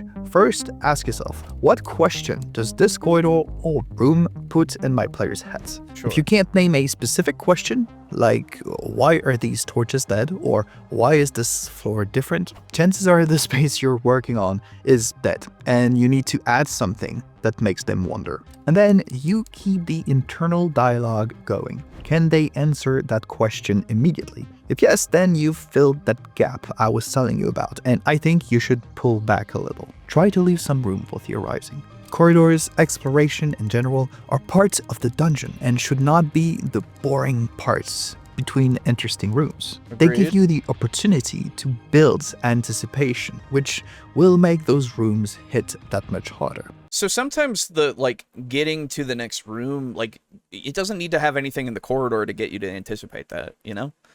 Yeah, it really doesn't. If you're designing a dungeon and you're putting that much thought into even just corridors, you're gonna burn out. quick. Yeah. I just, like I said before, you could put traps in every single corridor if you want to, but you don't need to. Some Yeah. corridors can just be fucking blank. It's fine. Mm-hmm. Like I was It saying, is okay. like with the one that I was talking about with his bloody fucking door, okay?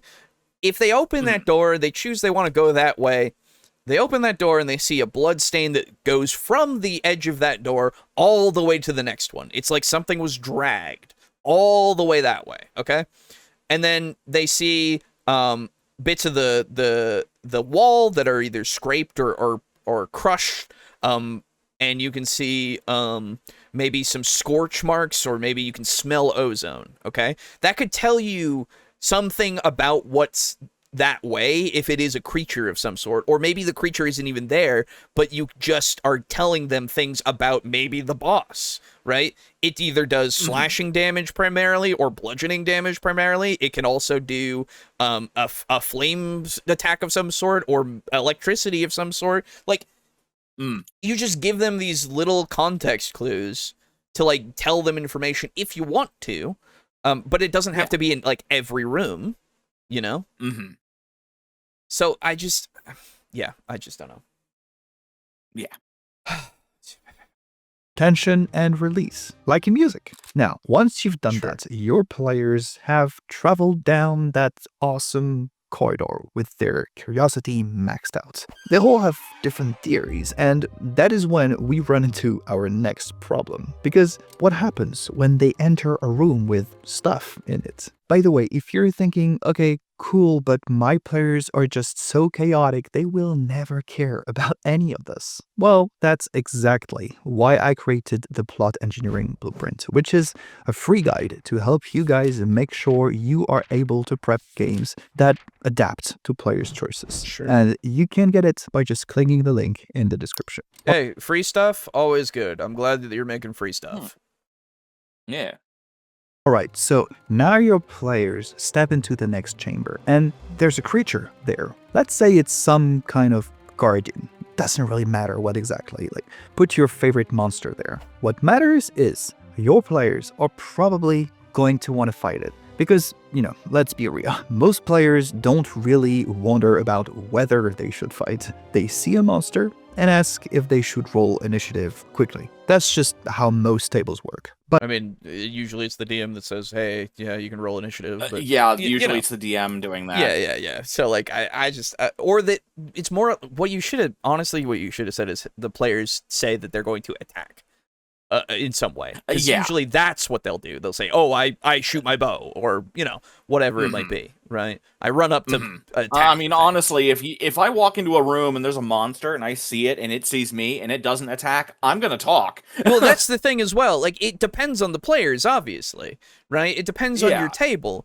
And, like, you're going to tailor these things, these experiences to these characters and the players sometimes. Like, it depends, right? If the characters they're playing are more talkative, then yeah, you can put things in front of them that are more of a social encounter that could turn into a combat, or it could turn into some sort of peaceful resolution. Like, that's just what I feel like the best way to design dungeons is to keep your players in mind, rather than just design a bog standard dungeon, you know, with all of these things Yeah, in don't it. go off of like other people's checklists. Yeah. Which is ironic, because he's also going that a lot of these dungeons are just a checklist for players. And I'm like, Yeah. they could be. But, like, I just don't know who you're talking about. What dungeons Yeah. are you experiencing? Are you talking about first-time dungeons? I need to know. Because if you're tailoring this stuff towards that, then great, okay. But please be more clear. Thief did do well in the video space with stealth dungeons. That is true. Yeah. Oh, God. You know, they're making a game that's basically like a spiritual successor to Thief, actually. Oh, what is it? Yeah, it's called Project Shadowglass. Project Shadowglass. And it's going to be like a medieval fantasy thievery sim. Ooh, yes, okay. I'll find that and wishlist that immediately. I have already wishlisted that shit. For sure. Thank you for telling me. Yeah. I got the hookup. Hell yeah, dude.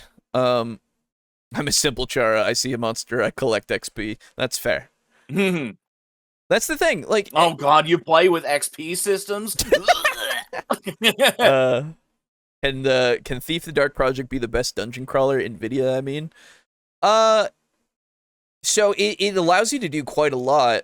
I would have to think about that. But maybe it's a contender for sure. But yeah, so I just whatever. Okay, continue. But a lot of them spend a long time worrying about, should I use a level 3 spell slot or try to do this with cantrips? Or should I use this potion now or keep it for when I really need to use it? Etc, etc.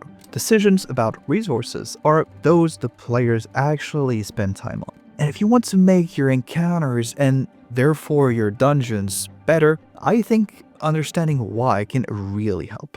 So, human brains are weird. Like, we're pretty much programmed to feel like losing something hurts about twice as much as gaining the same thing that feels good. We're really loss-averse creatures, which explains a lot about typical player behavior, including the stuff that can get annoying if pushed too far. A player hoarding a potion even when their character is gonna have to start rolling death saves soon is not being stupid. Using the potion simply feels wrong. It feels like they're losing something. The brain gives, I no longer have this potion, priority over I'm currently dying. Same for the spellcasters out there trying to save high-level spell slots when they're already 3 encounters deep in that day. It may not be rational, but it's predictable, which is great because it means that you, the DM, can count on it and design for it. So how do you do that? Well, I think encounters end up feeling boring when resources management does not need to enter the conversation,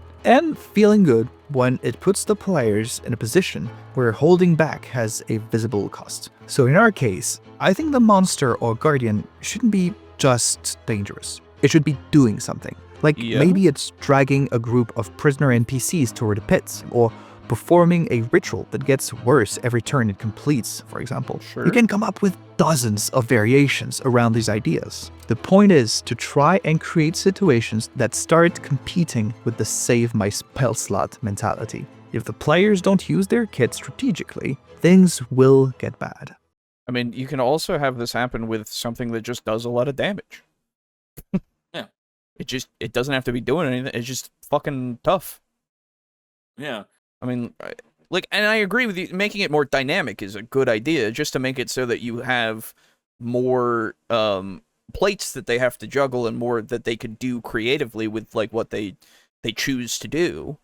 That's obviously going to be good to do for any encounter of any type. Making it so that potentially there is a time limit of some sort, or potentially freeing, as he said in this thing, freeing the prisoners might actually make it so that the thing is distracted, or they join in on the fight to fight the thing, you know, like making it a little easier, or just something, right? Yeah. So, you know, do whatever you want with the thing. That's fine. Do it. We're creating reasons to spend by using time to our advantage and making it matter. This is also when I invite you to think about retreats. A lot of groups I know and have been a part of don't really retreat. True. It's either win and loot or TPK. But if you train your players to feel like it's an option by giving them subtle clues to chew on, it changes the whole resource management discussion. You introduce uncertainty, which leads them to, did that DM balance the dungeon with this encounter in mind? Or should we flee? Or did the DM even think we could reach that part of the dungeon so quickly?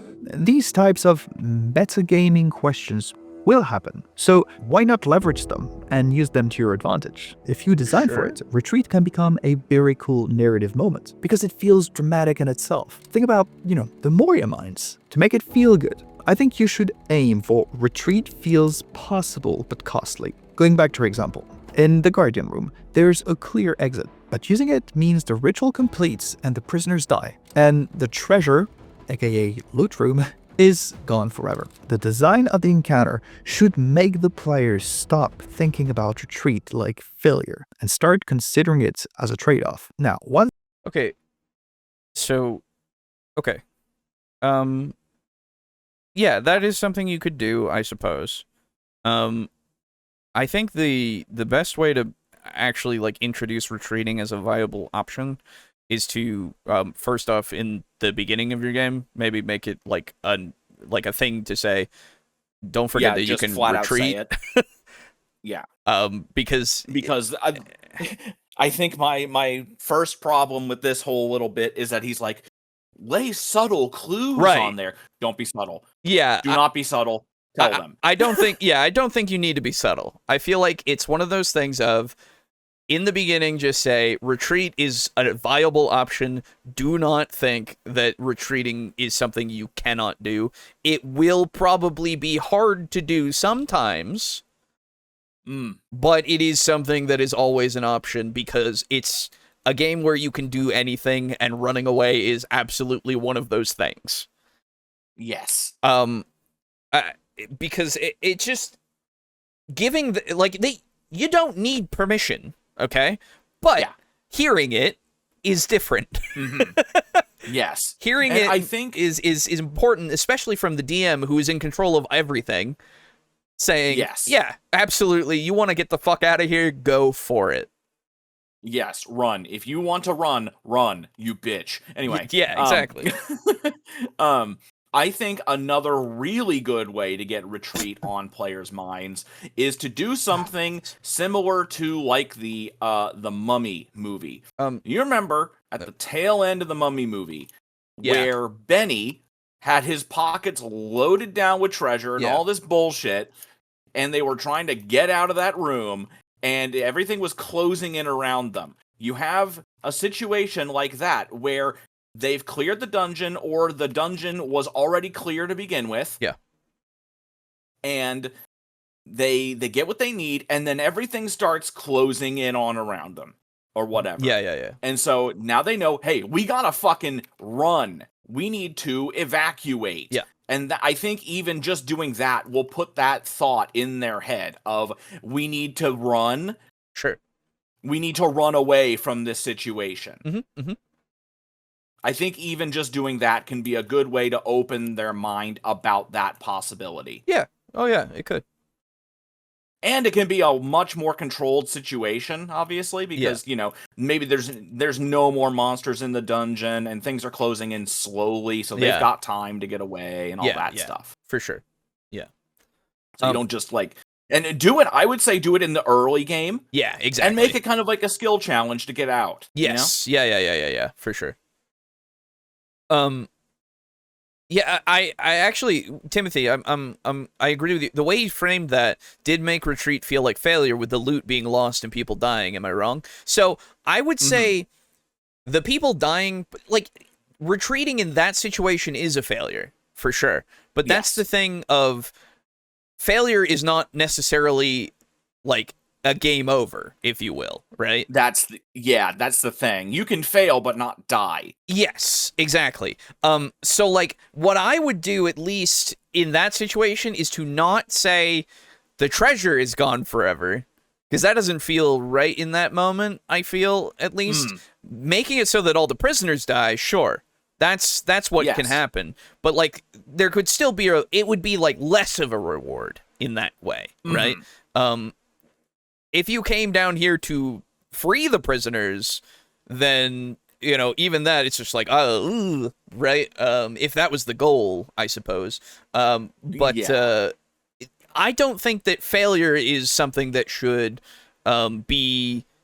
It's something that should be a deterrent for some things, but not necessarily in the sense of like not trying again or being or thought to be able to try again. I don't know. It's hard to, because I understand if you do, if you are in a situation where you would fail if you run, the impulse is to not run. I get that. Yeah.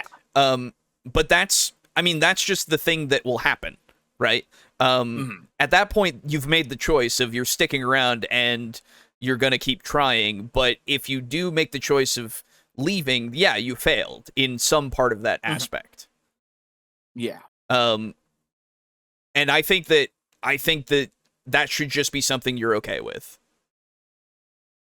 I don't know. It just it's part of it. You're not going to succeed every time necessarily, or at least succeed 100% in what you're trying to do. You could succeed in like 60%. You could kill the monster still afterwards and make it so that it never is able to do that again, right? That's your victory. It's a Pyrrhic victory because you lost people, but it's a victory nonetheless. At least the monster can't do it ever again. Exactly, right? Like, you have to take the win. It's like killing a serial killer, basically. Yeah, exactly. Yeah, for sure. Why mention the prisoners if you're not going to help them? Well, so that's the thing. That's, if you can, like, be in the situation and you can succeed, you will save the prisoners. If you are in the situation but you cannot succeed and you have to double back so that you can still try to take on the threat at a later time when you're more prepared or at least more healed up or something, then that's just the choice that you've made. It's just, to me, it just makes narrative sense in a lot of ways, and it's just one of those character choices that needs to be made of like, Are we going to do this at such a great cost that we might die to save these people, or are we going to make it more assured that we defeat the evil to make sure that it doesn't happen again, but sacrifice these people for the greater good? It's just a character choice at that point, Like, you can save them, sure, but the battle has gone so bad that it's just not feasibly, or it is less feasible than it was before,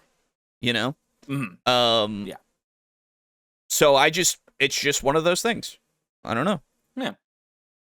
It makes it feel more it makes it feel like the actual world has stakes, right? Because if every time you're just like if you retreat and they don't die, it's like, okay, well, I don't know. It just doesn't feel like it would go that way potentially if this ritual is happening and they are dying one by one through, it going through.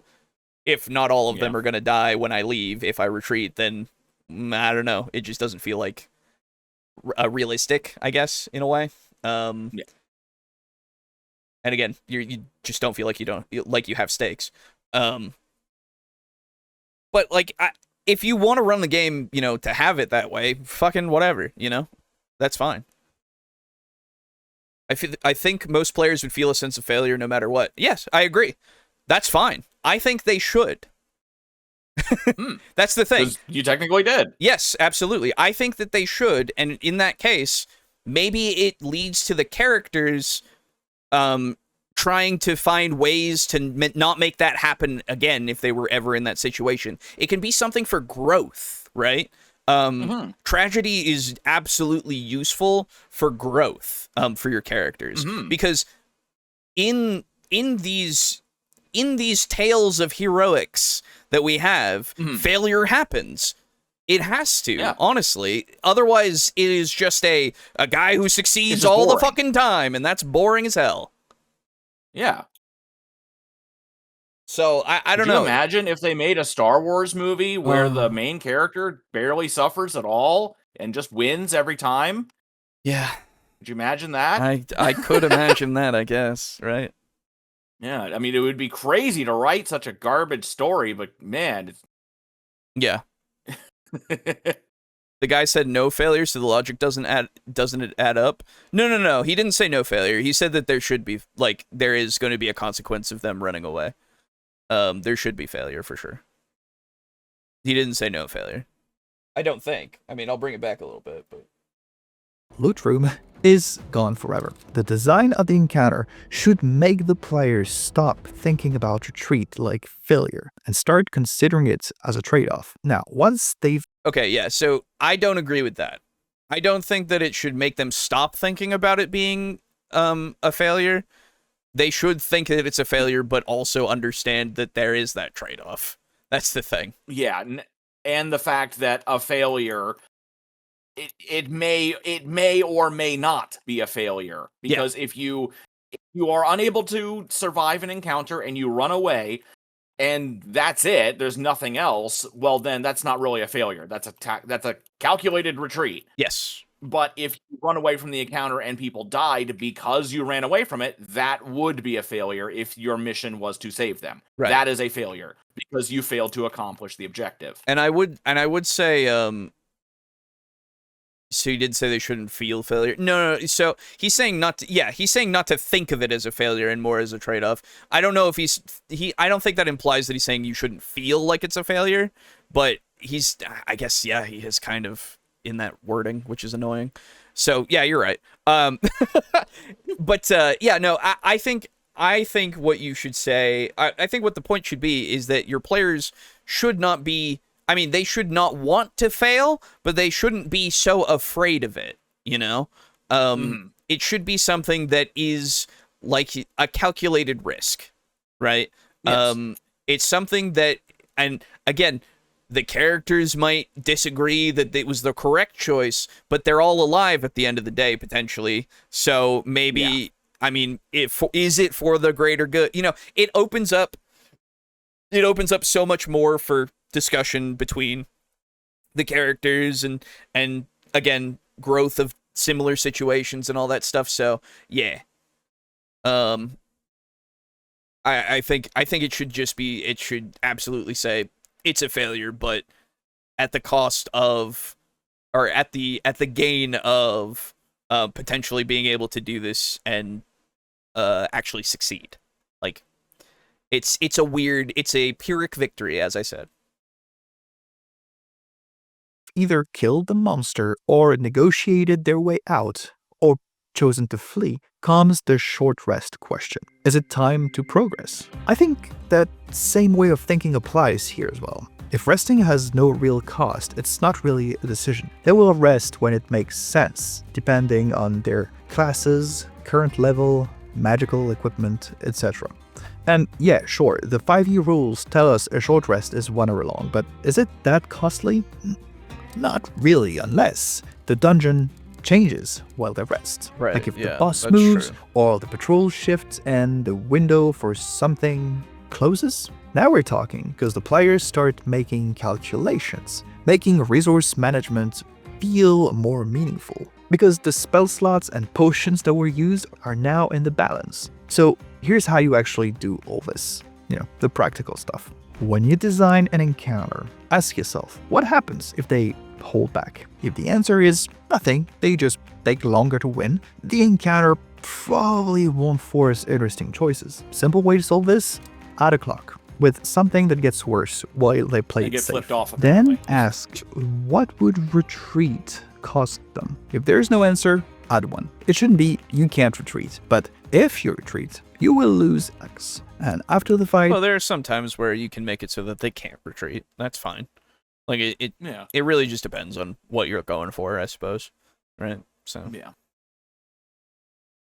Ask what changes if they take a rest. If the dungeon just waits for them politely, rest stops being part of the story and just becomes a checkbox on the character sheet. So, make that dungeon alive, with things changing or escalating with time.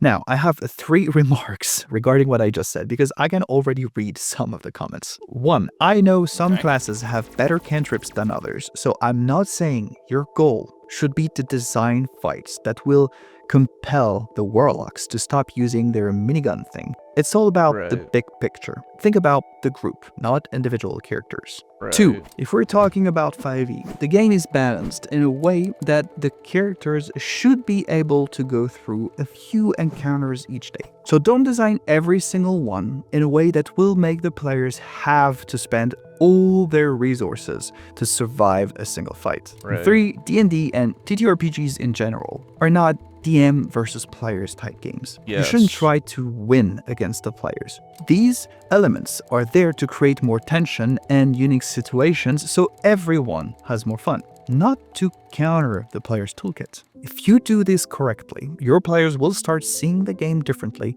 And so this has to be for like brand new fucking people who have no idea. This has to be. Yeah. I think just. Yeah, pretty much. It will become easier. Even so, this whole, like, I still... we need more clarity on this dungeon. That's my biggest problem with it. Because, again, I'm still... Especially with this, I'm feeling like we started from the entrance, we went through a door, and then a hallway, and then now we're at our first, like, encounter thing. But the other door went to a different hallway, and I still just don't know what's going on with the rest of the dungeon, so I just... Yeah, we need way more clarity with, like, what this dungeon is supposed to be. Yeah, because the way that it looks to me in my head is a Y, but the Y's like stem is really nubby. That's all it is. One is a boss, it's like and a one door is that treasure. opens. Yeah.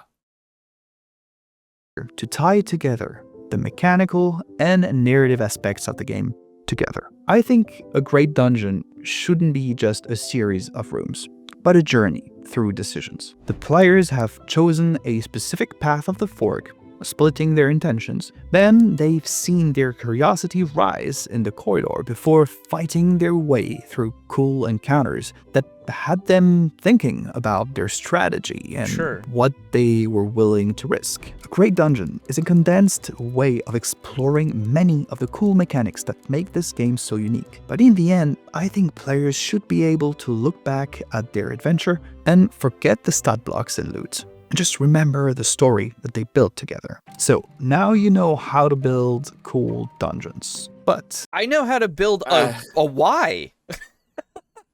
So basically, you don't know how to build cool dungeons. You know how to not build slightly bad dungeons. Yeah, I just... So, we haven't talked about puzzles at all. We haven't talked about, like... we went through one room and one encounter. Yeah. And again, a potential trap. Yeah, you didn't teach us how to build a dungeon. You taught us how to not build a dungeon that you think is bad. Yeah, exactly. You've taught us how to build an okay hallway. Like, yeah, that's it. Just an interesting hallway. An interesting hallway for sure. Yes.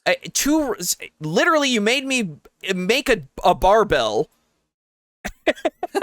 That's the design. One room, a hallway, a room. I'm not gonna do. Sorry, go on. Yeah. No, you're fine. This really hypes me up for the dungeons that I have planned because they're way more fucking interesting than this. Well, yeah, that's the thing, this guy's right? head would explode.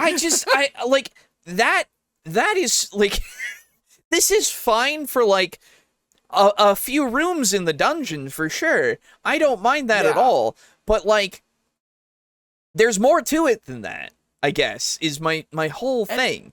And I'm just like, and you know, here's the other thing that I think people will miss about dungeons and other things like that. It's gonna sound weird, but you need to try to build dungeons without thinking of your players at all, Sure. which sounds weird. But the thing is, the people that built the dungeon or built the area were thinking about how a place they wanted to live or a fort they wanted to defend or whatever. They're not thinking about John Hero. Sure. So build the dungeon in a way that makes sense, populate it with monsters that make sense, and then just let it go. Yeah. And then let your players either steamroll it or struggle with it. Yeah. Let it be natural. Exactly. I think that if you do want to make a few like rooms that are specific for players, characters, then go for it, absolutely. But like, I think that if you really want something, like you're saying, make something that it's like internally consistent, right? It is there to be what it was. It was made for a specific purpose, and it fulfills that purpose. However it was made by whoever, and you can get your inspiration from whoever made it and build it around that, or you can make it over a single like gimmickly idea, like I was talking about with having it be based off of timing.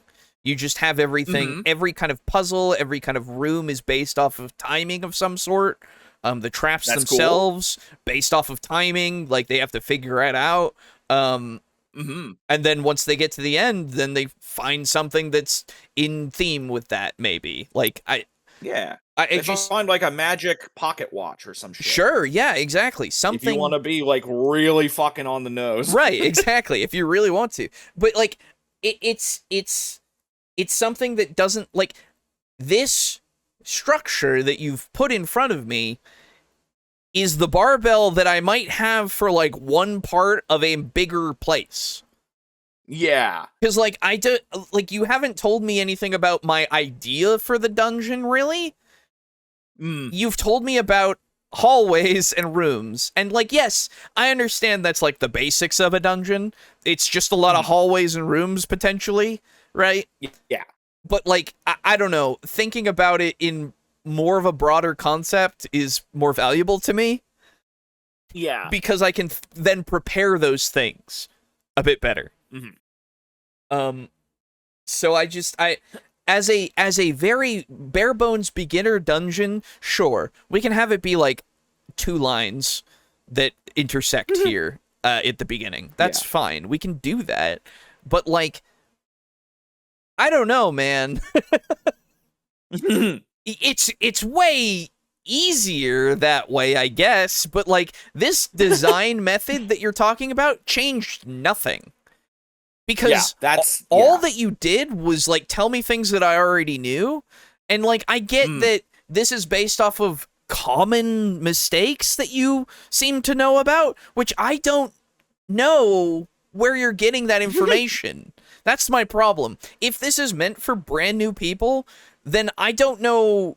Like, I would love to know your research, I guess. Like, cite your sources of, like, how you've experienced or read about or any of these kinds of dungeons, that, like, experiences that are just 2 paths to go to the same place that don't really, like, matter. And you're just, everybody's, like, on their phone, not really doing anything, but doing checkboxes for every dungeon. Like, I don't believe that. I'm sorry, I just don't. Yeah. And again, this could just be because of how we've played the game and the experiences that I've had with my groups that I've been in. But, like, if you go to a dungeon and you know it's a dungeon, you get excited for the dungeon. Yeah. At least that's what I think usually happens, of like, oh, we're going into a place that's kind of dangerous, might have some treasure, ooh, some monsters too. Okay. And, like, I'm not gonna make it a fucking, like, a checklist unless I'm doing that every fucking day. And if I'm doing that, then I'm probably there for that, because it's a dungeon crawl kind of campaign. So in that case, I'm not doing a checklist. I'm making sure we're sweeping the rooms. We're getting everything. Like, I just don't know. I don't know where you're getting this information from.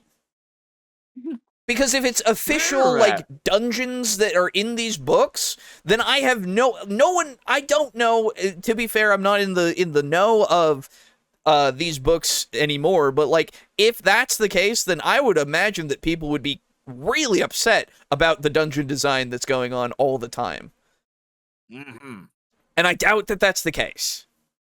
Because I haven't seen the videos on it, because when I look through with this channel that is specifically geared towards looking at, and the algorithm is fucked for Dungeons and Dragons and shit, I don't see anybody saying, oh, all of the dungeons are bad. Like, so many people are not saying that, so I just don't know.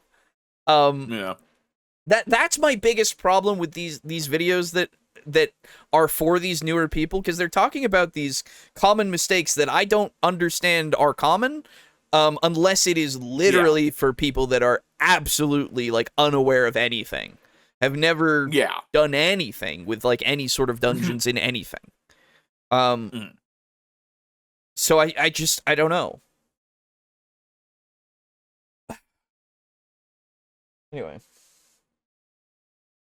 This game is not all about dungeons, so how do you prepare, the rest of it? The NPCs and inns and social encounters? Well, I think a great way to do it is to learn by studying the best. So click on this video next to find out how Brennan Lee Mulligan solved D&D prep. Sure. I don't know, man. Wait a minute. What the fuck? Yeah. You see the... No, oh yeah, the thumbnail? Yeah, I know. Well, not the... You see how it says great over there? Yeah. And then boring there? Why... You have branching paths that lead to the same fucking spot. Exactly. You have multiple branching paths that lead to this... Oh my god. Yes, I know. This is the thing. Look at this. Okay. Yes. So, I go into this, and, like, there's nothing wrong with this one on the left, by the way. I don't see not at all. anything wrong with that, because if you look, by the way, this is deceptive, because if you look on the left, it's boring because it's flat. There's nothing, like, colorful about it, but you can see right here in that first chamber, there are stairs. That means there's more to this dungeon than just this one floor. Okay? In that first chamber, there's stairs up. Or down, I'm not sure. But, like, the other one is stairs down. Oh, so those are stairs up. Those are stairs down into this little chamber here. This isn't the full thing. Yeah. So... Yeah, that's like the first floor. Exactly. So, like, there's a lot more going on with this one. And then the only reason why this says great is because it's colorful. Yeah. That's literally it. You didn't do this. You showed me the left side if I was standing in the central room in the very back. And even then, there's too many doors for that. Like, you gave me 2 doors. Maybe it's that second room on the left. I'm sorry, on the right. Yeah. That's between those 2 rooms. Okay, maybe that's the one that you... But that doesn't have a door.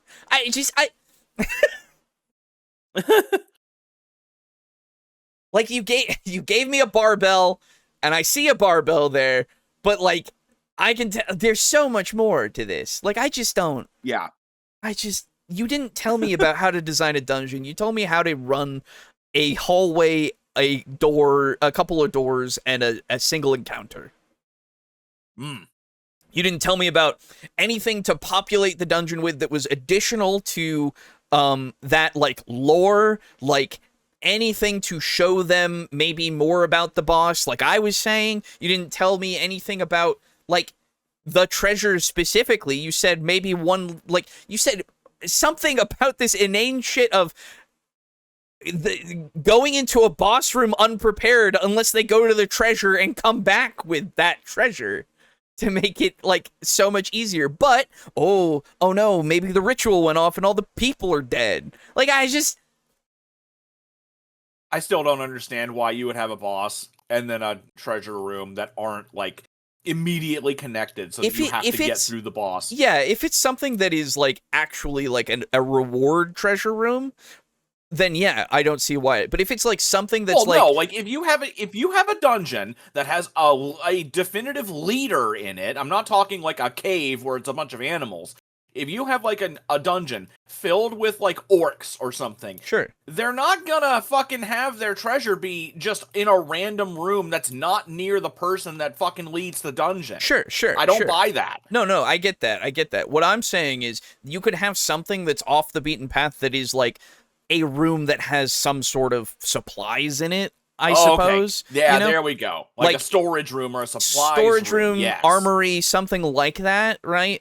That isn't like the goal of like actual wealth and riches and some maybe even magical items, right? Like that is not going to be just something that unless you find the secret path that gets there, you know? Like that's there we go. That's the thing. If it's something that's behind, like, oh, you have to make an investigation check because this wall maybe has some seam in it that you could find, and then if you press on it in a certain part, has some semen in it. What? Yeah, it has some semen in it, and if you press on a certain part, what did you say? A seam in it. Oh, a seam in it. Yes. Oh. And if you press it in a certain way, in a certain part, then it slides back and it leads down a corridor that's kind of unfinished, but it leads to this treasure room. Like, gotcha. Like that could be something that you find, or like maybe it's something that's behind a magical barrier that you don't see unless you use detect magic, or it could be something like that. But like, it's not gonna be, I just. You didn't tell me about how to make a dungeon. Indeed. You told me I about the feeling that you're upset. Tell me why you're upset. He only answered his own fucking problems, and that's it. He didn't tell me about designing dungeons. He told me how to counter these specific problems. Which chat, he's copying my shit. Yeah, absolutely. He's just copying me. Absolutely. I said it because first. Yeah, because you weren't here.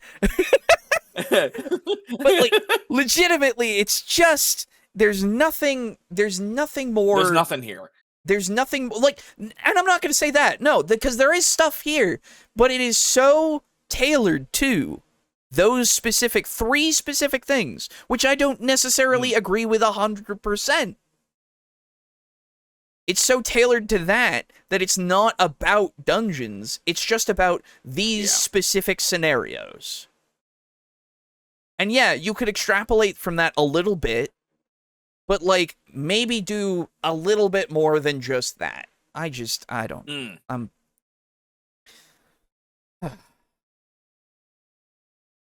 It's just the feel like it's the presentation of this video that's like, oh, but I know the answer, and I've got the answer for you, and you should follow this to make all your dungeons better. It's like, make all your dreams come true. Yeah, exactly. And I'm like, dude, okay, then go into it in more detail, because you gave me some. And if I'm brand new, I need more than just this. Yeah, honestly, if I was new, I had no idea what I was doing. Again, this wouldn't help me build a dungeon. This would help me not do what you dislike. That's it. I made a Y. Very cool. How do I do more? Do I just keep making Ys from there? Do I just make fucking tree of Ys? So now you just, what is that shape? Like the rectangle that's like a diamond shape. I know that has an actual the name. parallelogram? Is that what it is, a parallelogram? Because that's what I was gonna say.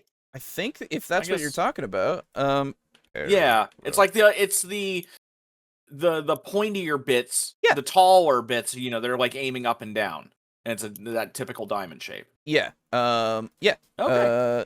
So if I go, God damn it, like that. Hang on, I'm killing heretics. Where is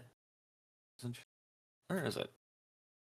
Yeah, but you have the longer bits facing up and down.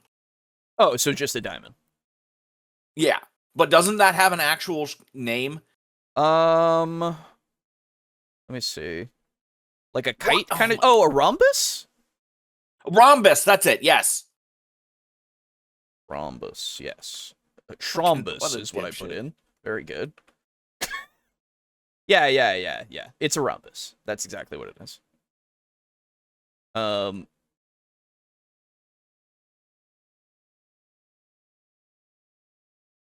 Yeah.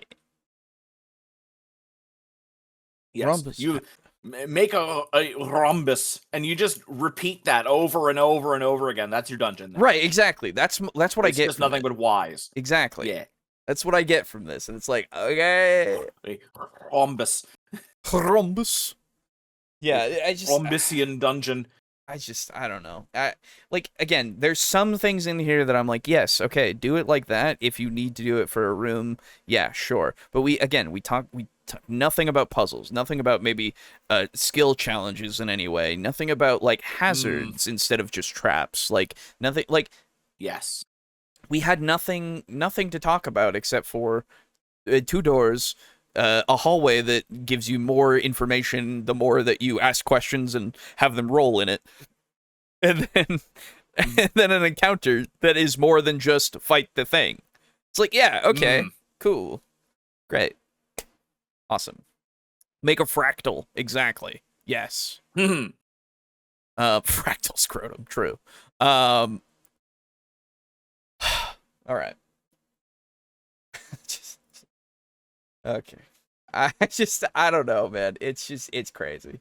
The fucking, yeah, I don't know. Anyway, that was 2.5 hours. Video. What's next? That was 2.5 hours. What's next? What's next? After that, okay. So I do have another. I mean, we don't have to. I thought there was going to be 2 videos. No, I do have another video. I do. It's just I'm still my seething. Fucking God. Still seething. All right. So Your average. Here we go. So this is Mystic Arts. Mystic Arts is a fun channel, actually. We enjoy Mystic Arts usually. We don't play dungeons like they used to. Very interesting. Because that's probably true, honestly. Am I okay? No. But hopefully we have a little bit more of an interesting watch here. So let's see why we don't play dungeons like they used to.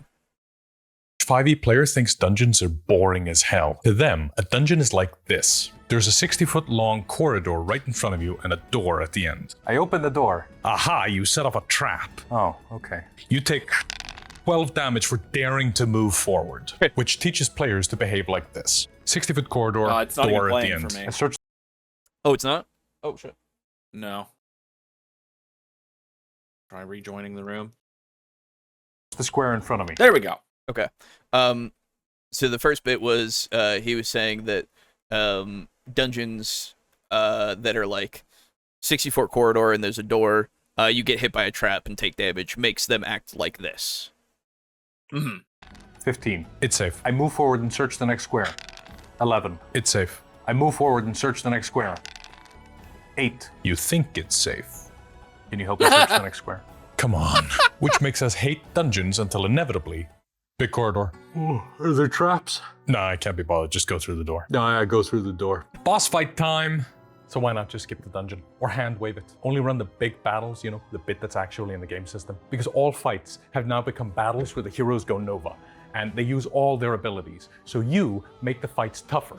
And now all the fights become slugfests, which means you get tired of the monsters not doing enough damage. So you make new monsters. And then you realize that your combats have the same type, skirmish, and the same objective, deathmatch, and now you exclusively run one deadly, all-Nova, no-holds-barred deathmatch skirmish to cap off every adventure in a 4-hour-long combat session with massive stakes and no attention spans until you are eventually watching a video about 18 tricks to speed up combat by some baby-faced Icelander with a name you're uncomfortable saying out loud to strangers. It's Davi. And you think to yourself... Yo, I got it. You have gotten... He has really improved on his like skits and comedy. Holy shit. Yeah, I really like this. I really like the way this is presented. I really do. Yeah, he was never like an unfunny guy. No, but this is very funny. This well is done. a very good intro for sure. Yes, absolutely is. Holy shit. Where did this all go wrong? And you conclude it's the damn system, or the damn players, or this hobby isn't for you, or it's something else entirely. And if every dungeon is run in initiative, or run without any guardrails or structure, you will inevitably get lost in the sauce of what are we even doing here. Makes sense why new players hate dungeons. But grognards love dungeons, and they've always loved dungeons. I think dungeons are awesome. They're the genesis of this entire hobby. Am I a It's grognard? interesting that he has the name that's hard to pronounce for people, but he pronounces grognards wrong. Oh yeah. Because it's a French word. Yeah. Oh, that's very ironic and funny. But why don't we like dungeons anymore? Because D&D cut the dungeoneering rules. Somewhere along the way, they ditched the rules. They're no longer in these books. Even though rules for dungeon crawling, just simple ones like 10-minute dungeon turns, have always been a part of D&D. Dungeon turns are 10-minute older than dungeon D&D. turns? Yeah, I don't know what this is, so I'm actually interested because Yeah. I'm not. Yeah, I don't know what. I've yeah, never let's heard of just that. let's find out about this because I don't know. Yeah. I'm already Self. I'm already interested. Oh yeah, no, I'm all about this for sure. So you and me, let's bring him back. Welcome to Mystic Arts, where my last 3 years of reading OSR games has officially become your problem. My name is Tade, I'm a professional writer and director, and I've been DMing for 11 years. When D&D removed the dungeon turns and stopped supporting dungeon crawls, the grognards switched to OSR games, because OSR games kept the dungeon turn. Which isn't anything complicated really, it's just a way to track time in 10-minute increments while exploring a dungeon. Depending on how many systems you've read, the existence of a system like this one might or might not surprise you. If you've ever looked into any OSR adjacent game, you'd have found something like Dungeon Turns. Doesn't matter if it's Taran Pounds' Vagabond, Free League's Dragonbane, Gavin Norman's OSE, or Dead People's Morkborg, or Kelsey Dion's Shadowdark. This is where I'd show you my Shadowdark book. If I had one! That's because the OSR, Old School Renaissance, is reviving older ways of playing. I didn't realize that all of these are technically OSR games. I knew that they or were OSR adjacent. Yeah, oh, that's what I mean. OSR adjacent games, but like I actually having seen a few of the Dragonbane stuff and a little bit of Morkborg, I think it was. And then Shadowdark a little bit to a degree. I've liked what they've got in them. They're very much more old school for sure. And like a goblin could be incredibly deadly, you know, which is cool to me. So like, you know, I'm all about it, but I don't know. I didn't know there were like these specific. I assume dungeon turns means like within these 10-minute increments, like the dungeon changes, you know? Yeah, it's turns that the dungeon takes. Yeah. Literally. Exactly. So like maybe like monsters move and like if there's like a or ticking if clock anything would move, it might take like, I don't know, 2 dungeon turns for Exactly. the goblins to migrate from this room to that. Yes, exactly. And like if there is like some sort of ritual of some sort, it goes up by a turn, you know, like all that kind of shit. Parts that many have forgotten. And once they're forgotten, it becomes difficult to piece together what made dungeons special in the first place. Why the entire hobby came to exist in the first place, to explore dungeons. And crawl procedures are among the oldest parts of the hobby. Older than D&D, actually. To the history corner! The 3 little brown books we now... Yo. Dude, I'm loving every environment, dude. This is what is this fucking aura farming all of a sudden? Is awesome. I'm loving this shit. Holy He is a director, so... I mean, yeah, he's putting his skills to use for these videos. Absolutely. Yeah. Fuck.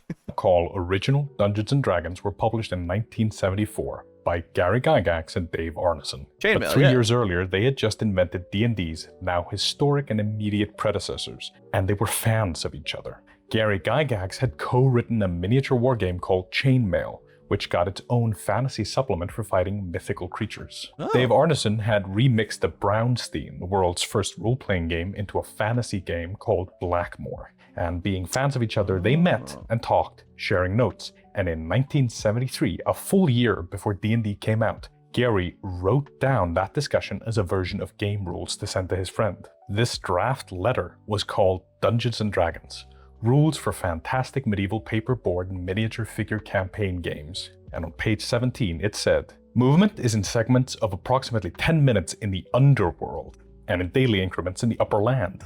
And there we have it. Dungeon turns are older than D&D. In later editions, and in the OSR, these dungeon turns would be given different names. Crawl rounds, or exploration turns, or something simpler. A scene, a stretch, a beat, a torch, a loop.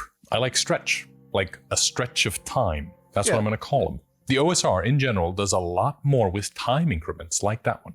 A shift being a common denomination for 6 or sometimes 8 hour increments, depending on your system. I like it when we can say those mechanical terms in character without it sounding too odd. Okay, we'll spend the next stretch searching this room, but then we gotta move on or we risk being ambushed. And that's really a good idea to use, because then you have things that make sense in game and out of game. Oh, yeah. Yes. Okay. That's the key, isn't it? Dungeon crawlers use tracking tools like stretches to make time in the dungeon meaningful, to make players want to conserve resources and be careful. It's a great way to generate tension at the table. For instance, how do you roll for wandering monsters in the dungeon? What method you use to generate the tension can massively change how deadly the dungeon feels, or how hostile it feels. Here's a few examples from the newest issue of my digital magazine, The Broadsheet. You could decide to roll for wandering monsters every 10 minutes, 30 minutes, or 60 minutes. You could decide that the odds of an encounter are about 16%, 33%, or 50%. And you could decide that the resulting encounter is easy, moderate, or high difficulty. These 3 dials are a great way to hone in on the feeling of your dungeon. A lot of easy difficulty encounters will get difficult over time, but they might also be annoying. A rare but deadly encounter can invoke a completely different feeling entirely, like the xenomorph is slinking around somewhere in the dungeon. Let's hope it doesn't find us. Use these guides to make one dungeon's wandering monsters feel different from the next. Why did Okay, that's fair enough. And it's good to have a actual, like, easy to do increment that you can do instead of just like hand waving it here and there and saying, oh, okay, they're over here now. Like, you can give yourself that time of 10 minutes in real life so that they're doing whatever they're doing, and you're not stopping them from doing whatever they're doing. You're just keeping track of how long they're doing it. Yeah. And then sometimes a goblin walks in, you know? Yeah. Which is cool. I actually really like that. That's weird that it used to be a thing and it's gone. Yeah. I actually don't remember that being in 3.5 either. But I to be fair, I don't, maybe I just didn't read it. Because like skimming the DMG is more something that I would do because I kind of knew how the game worked, but the DMG in that game has so many tables and actual information that I would actually read it. You know, I do have my copy somewhere over there that I could read again and see if there is something about dungeon turns. But I'm wondering if, because he's saying that it was taken away at some point, and I would imagine it would have been at 3. Because the OSR stuff is all from before 3, so yeah, it's usually from AD&D. Yeah, so 2E at the latest, really. Yeah, exactly. Dude,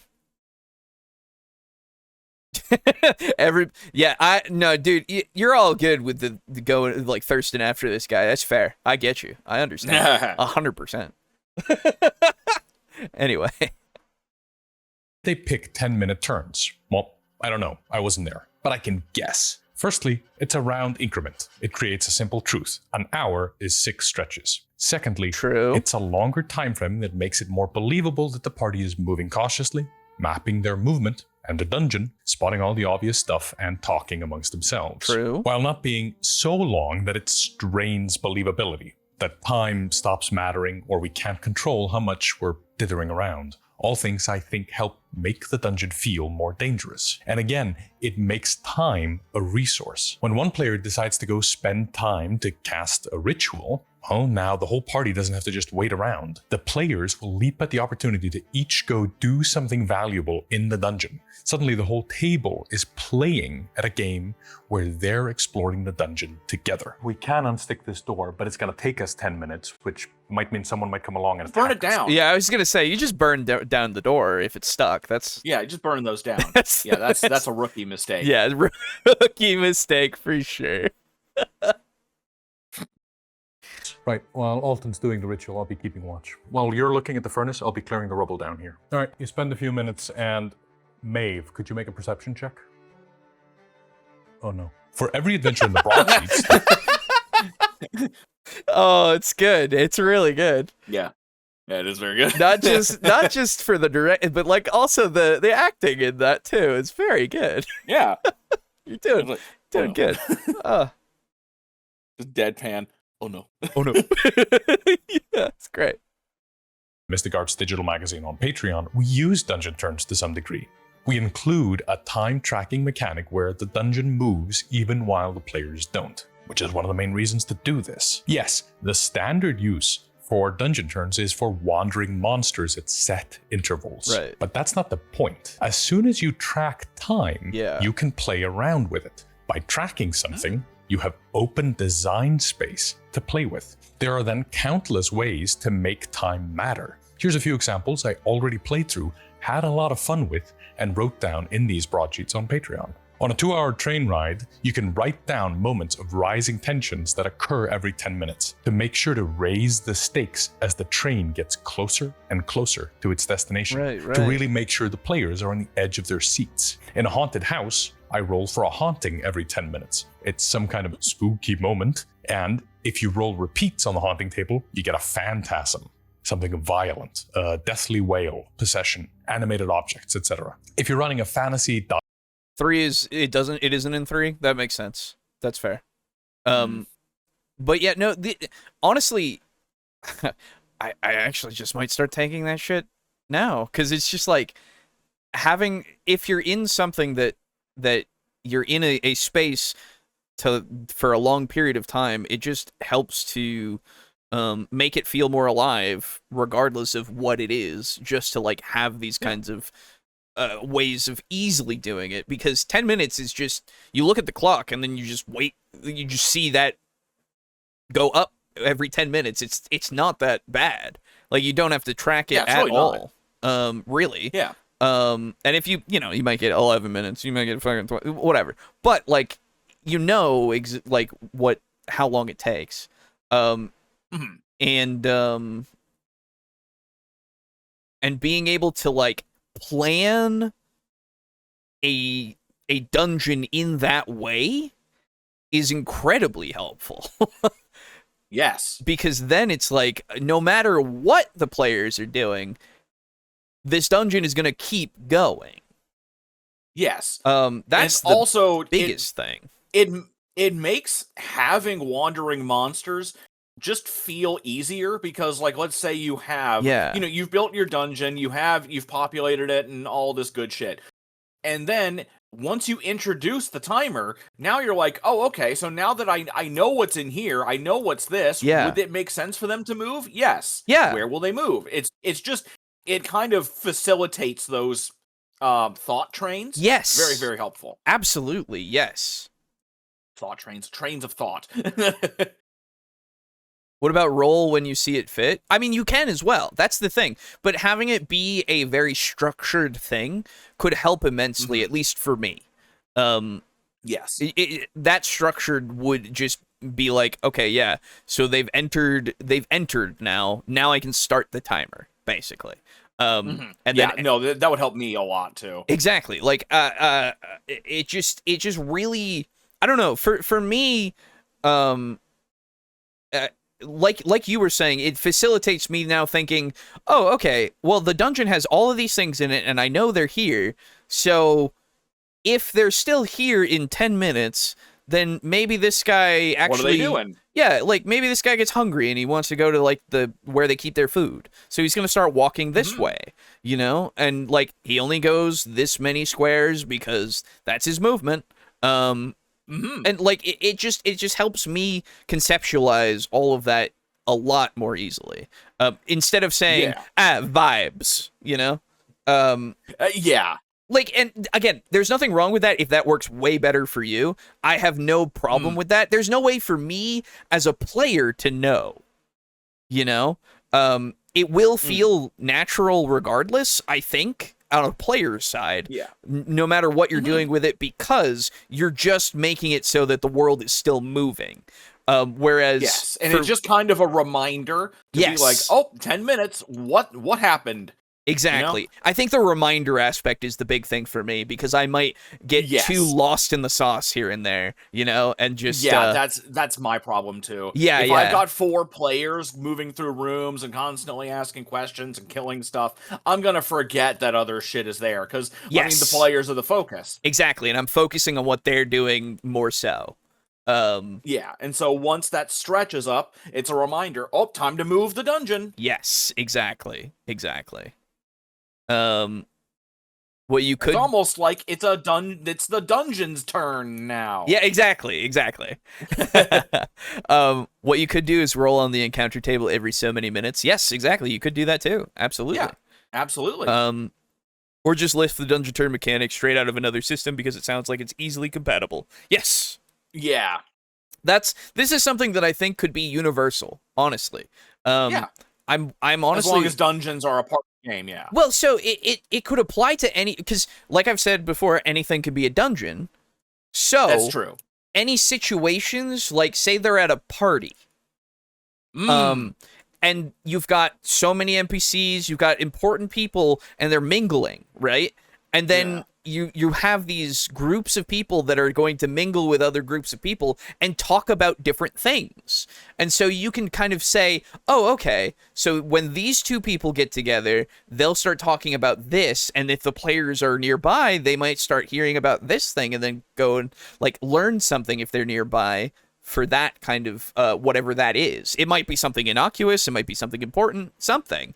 Or if they want to catch those two people at the same time, they could have an opportunity to do that, or like it helps with more, I guess it's not necessarily accurately, but it's more just keeping that thought of the fact that yes, this is a living world, and I can simulate that a bit better because I've given myself this reminder every 10 minutes, as we've said. Yeah. So, yeah. Best move is roll for initiative, and proving me wrong is impossible. True. Die Hard bank heist, you could make the air vent crawling take 10 minutes, all while an air elemental is wandering through the vents, a ventamental. And in an especially scary dungeon, you could roll for a random event every 10 minutes. Maybe every entry on the table is combat, but maybe not. Maybe it's just a bunch of things that bring the vibe together. Man, it really tied the room together. Like a fire giant and a genie bursting into the room and fighting one another. This is how time starts to matter inside the adventure. But when do you start tracking time in 10-minute segments? Literally every dungeon? And when do you start tracking? When do you stop? I see those questions asked every time I mention this concept. And to me, it sounds a lot like, when do you roll for initiative? When combat starts? When do you mark a dungeon turn? When the crawl starts? Exactly. But that's immediately what I was thinking. So, as soon as you start the whatever it is that you need to start keeping track of time, right? Yeah. Hell, you could do this for any sort of timed gimmick too. Whatever it might be, the rituals that are happening in whatever situation it might be. Hell, it could even be something that's happening for your benefit, right? Like for the player's benefit, there could be a ritual that's happening to protect the town, and they have to start like fighting things off while this is going on. And after this many stretches, then that's when the ritual is complete, and they can just finish off what's left. Like it opens up the possibilities for just about any situation to then be able to be tracked better. And again, you don't have to use it in every situation, but it does open itself up as a possibility. When do you start tracking dungeon turns? When you start the game. For session 0. The world is my dungeon. Indeed. And then by the time you get to the dungeon, the goblins in there have died of old age. Just like that Metal Gear fight. Yeah. The Pale, I think? So I know exactly the one you're thinking of. Yeah. Everybody kind of knows that one because it's so fucking hilarious. It's cool that that's a feature, though. That's sick. It is, yes. Yeah. It's also funny. Yeah. Oh, yeah. It's funny, but yeah. When does the crawl start? When the first torch is lit, or the first 10-minute activity starts. You're standing at the entry of the dungeon, they light a torch or head inside, or maybe someone says, I want to search around the entrance. Okay, that sounds like the search area activity. I listed 7 examples of dungeon turns. They are casting a spell, helping out. That so that it becomes more of a turn-based kind of thing inside of a dungeon. I don't know if I would go that far personally. Same. But I do like the idea. I do like the idea as well, and it would add to it if it is as he's kind of put it, as a actual legit dungeon crawl. I feel like that would absolutely add to that experience, but for my usages, it would just be every 10 minutes. You can do whatever you want as it's going on, and it just be after those 10 minutes, something happens.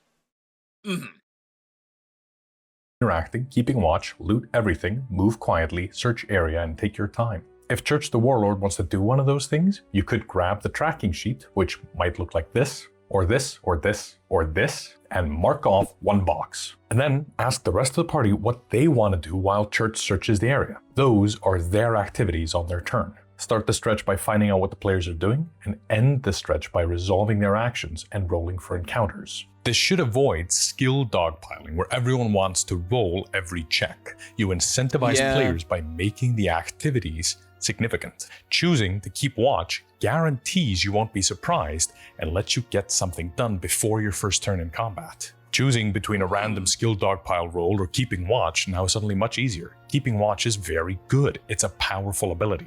And if the players decide to roll for everything as an action in the system, well, you need to kind of kill that behavior by making it tedious. Don't let them search an entire room in a few seconds by succeeding one check. You run it more rules as written. Make it be one check per item, per 5-foot square. It's closer to the search action as it's written. Make things... Yeah, I was going to say, because I would say that an actual investigation check would take way longer if you want to search an entire room, and that's what I would make somebody roll in 5e, if they want to search a room, rather than basically a spot check of the whole room for a perception check, right? You learn much more if you take your time investigating, and it would be probably 10 minutes or so, because it's a room, and rooms have, unless it's barren, usually have quite a bit of stuff in it, you know?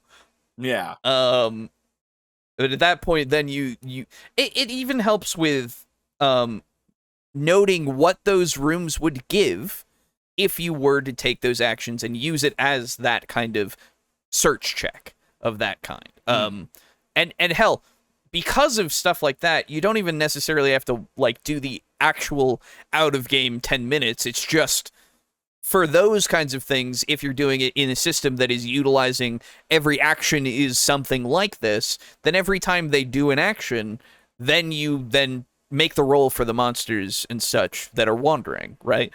Because everything they do is a stretch, right? So, but that's, of course, if you're using that kind of dungeon crawling system. So, yeah, you're rolling passives behind the screen. Exactly, that's true. Take time. Just say, you can't find secret doors in 6 seconds. Get them used to the system by using the established activities and letting them be powerful and succeed easily. Some DMs might not want to let their players know they're running dungeon turns or stretches and using it as what Justin Alexander would call a player unknown structure. But I think communication is key here. A pre-established system with rules that players can point to and argue in their favor helps them get on board, helps them understand what the agreed upon methods are. I think that's just in general what you should probably do with whatever you're doing for your games. It's just more helpful for player buy-in and everything if you flat out tell them, I'm going to be using this kind of system. Yeah, exactly.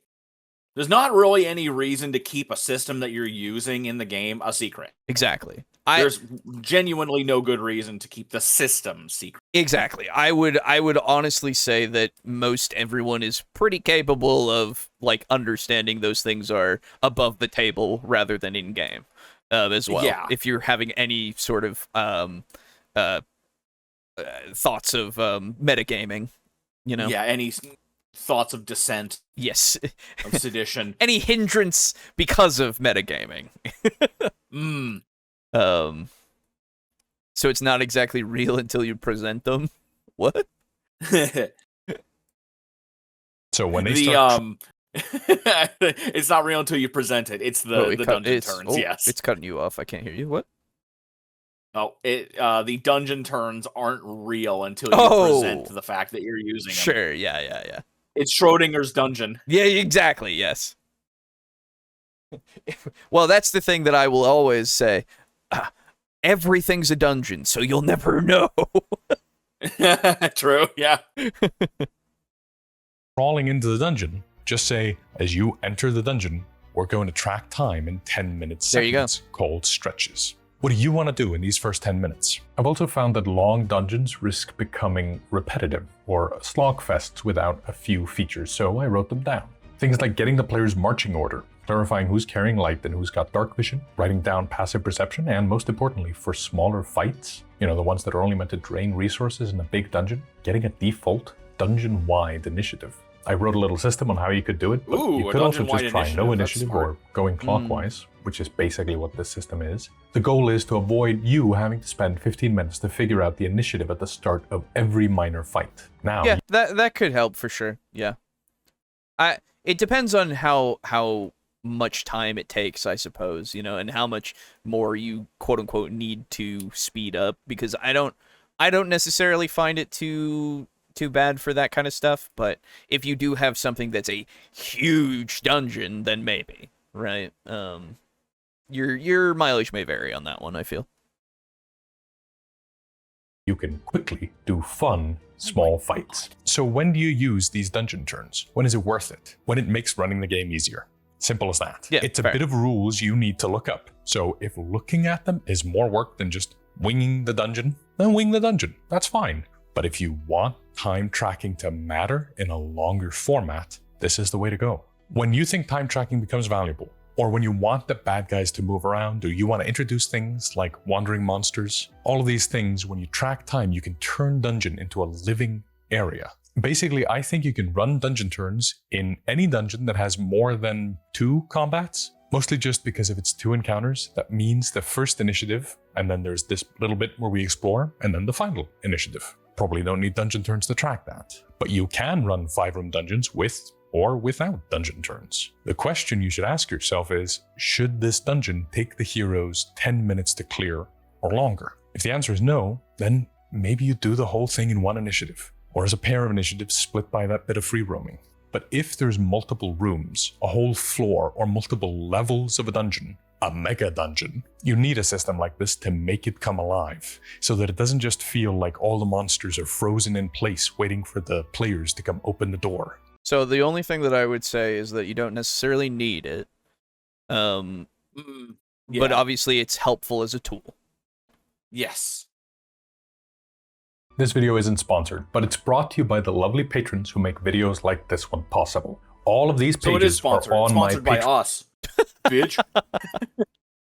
Patreon as part of issue 4 of the broadsheet, which includes multiple chapters of new stuff that we've made that you can plop right into your next D&D game, like new magic items called Warp Residue, which, when inhaled, you can do raw magic. There's also a chapter where characters explore the ruins of the City of Brass, which is a mega dungeon that you generate randomly as you play. It's full of puzzles, guaranteed to feel unique and memorable every time you run it. Perfect for a one-shot or a series of 7 sessions that eventually have you facing off against 2 awesome bosses, like this grotesque hyena salamander. It's also got the dungeoneering rules I've been talking about, which are available separately in the shop. Links in the description to support us directly. Of course, if you wanted to know the rules, I've basically just... 10 minutes does go by faster than you would think. That is true.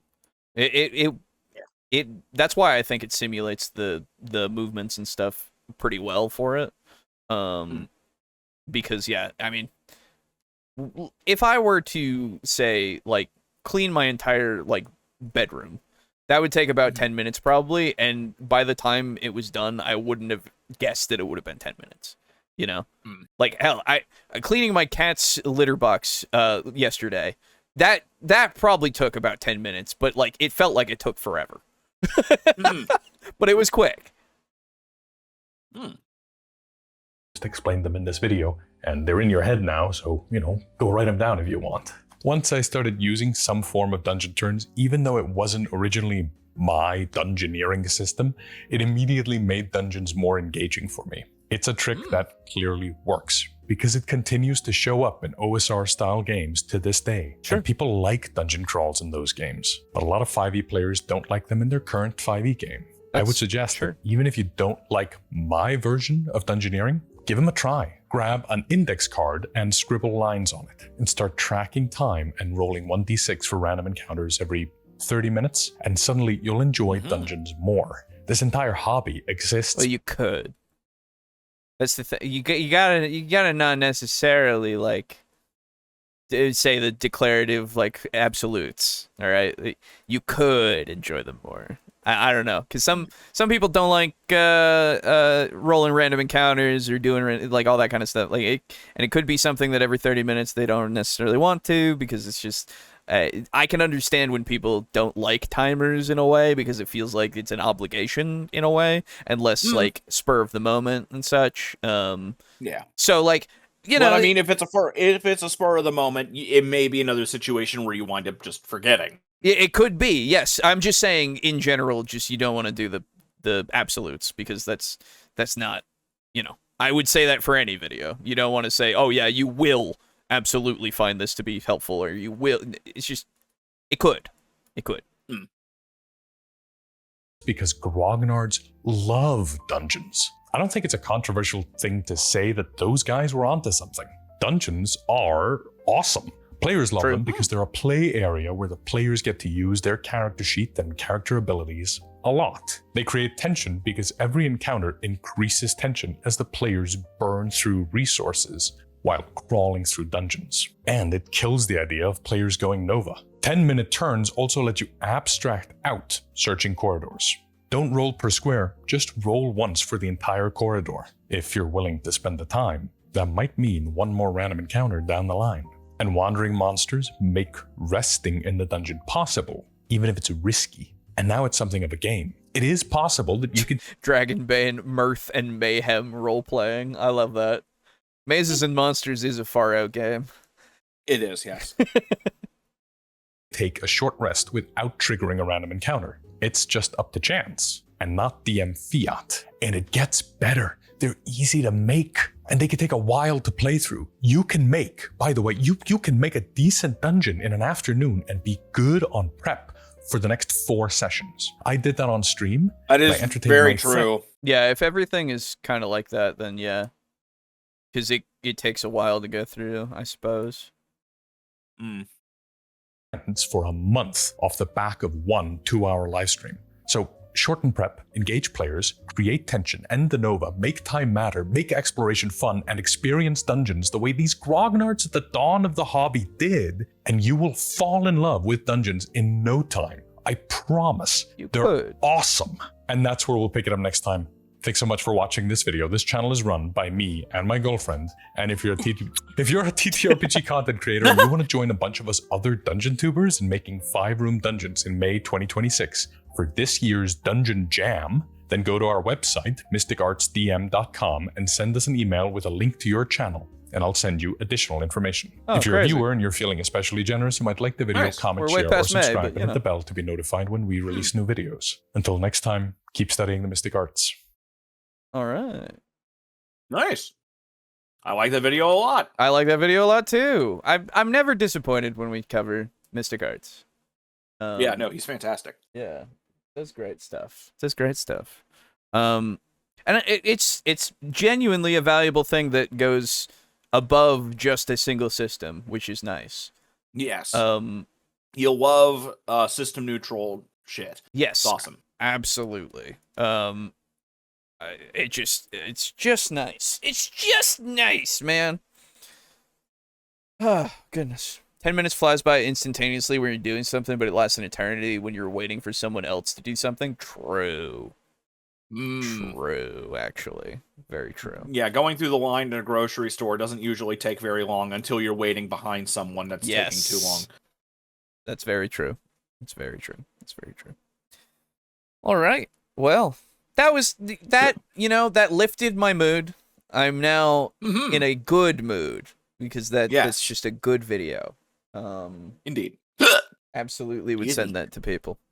But yeah, I mean that'll do it. We did it. So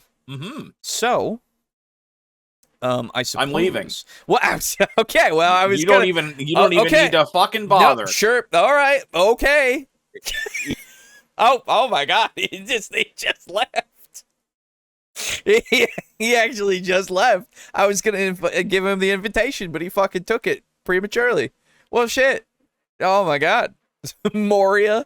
We've beat Moria. But I'm going to go through comments, and then we will be done for the evening. So,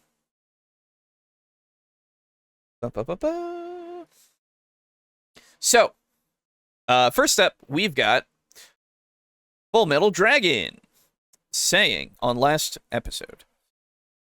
Oh, excuse me.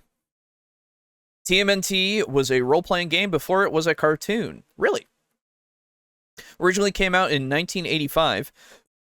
Oh, excuse me. I'm getting, drank some, I had a sip of soda. Or, well, not soda. It's liquid death, but you know. Carbonation. So, originally came out in 1985. It beat Ghostbusters and Star Wars to RPGs by a couple years. And Dallas, the RPG, does prove that not everything that came out in the 80s was good. Fair. As for the new push for more IPs becoming RPGs, I kind of think it's because it's just easier to take someone else's popular ideas and adapt them versus going through the entire creative process to create something more original that would require thorough playtesting and not knowing if anyone will like it. That's fair. At least with an already established IP, you have an idea on its potential success as an RPG. One problem with them is that a lot of these publishers don't realize that just because an IP is popular as a novel, TV show, or video game, it doesn't mean the fandom will translate to the TTRPG. That is true. If you want to play a good zombie apocalypse game, skip Free League's Walking Dead. It's not good. Play Dead Rain or All Flesh Must Be Eaten instead. Both of these are exceptionally well designed for the genre. Okay. Heck, using Ultramodern 5 Redux, which is a modern and sci-fi 5e based military-focused RPG, could rock a zombie apocalypse game. You could also do Titanfall because its mecha system is so good. Cool. Thank you. We'll keep those in mind, I suppose.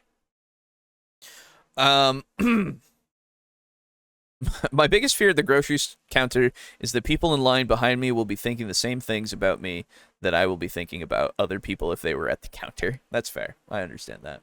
Anxiety. Whee! Timothy on Deck Picks gives us some new lore. Veronica and Targasus sat across from each other. Both were trying to plan their first statement. Then Targasus broke the silence. Targasus, I brought you a gift. The elder Alabaster placed a bottle on the table with a copper-colored light swirling inside. Veronica, finally shut Talathorn up after all these years, I see. For the time being, at least. He's still alive in there. If I were to guess, he can still hear us a bit through the bottle. I bet he will have a lot to say when he has a new vessel to speak with. You know that what Cornell and I plan to use the Great Worm's souls for, since you encouraged Leroy to help us complete it after the tournament, right? The framework of it, yes, but some details escape me. Why are you helping? That's what escapes me. You know the IMO Code of Conduct, the protection and development of the magical arts. What you plan to create is something thought to be a myth, and were it to be created, it must be documented and studied, and arguably, most important, kept in safe and reliable hands. Why keep it a secret? Wouldn't it be good practice to inform the other high-ranking members of the IMO? If I could trust the other high-ranking members, then yes, it would. Unfortunately, many in the IMO wouldn't let this project happen, thinking it too dangerous. There would be too many annoying hearings that would lead to you and Cornell being arrested. And despite holding a third chair seat, I doubt I could convince the 4 branches to stand down. Plus, all that would spell the end of this kingdom. So you're painting your self-centered curiosity as charity. I assure your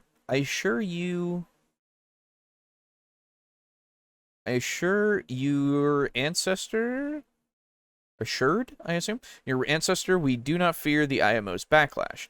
They will not harm this kingdom, no matter how much authority they think they have. You are right about my curiosity, but I don't just do this for myself.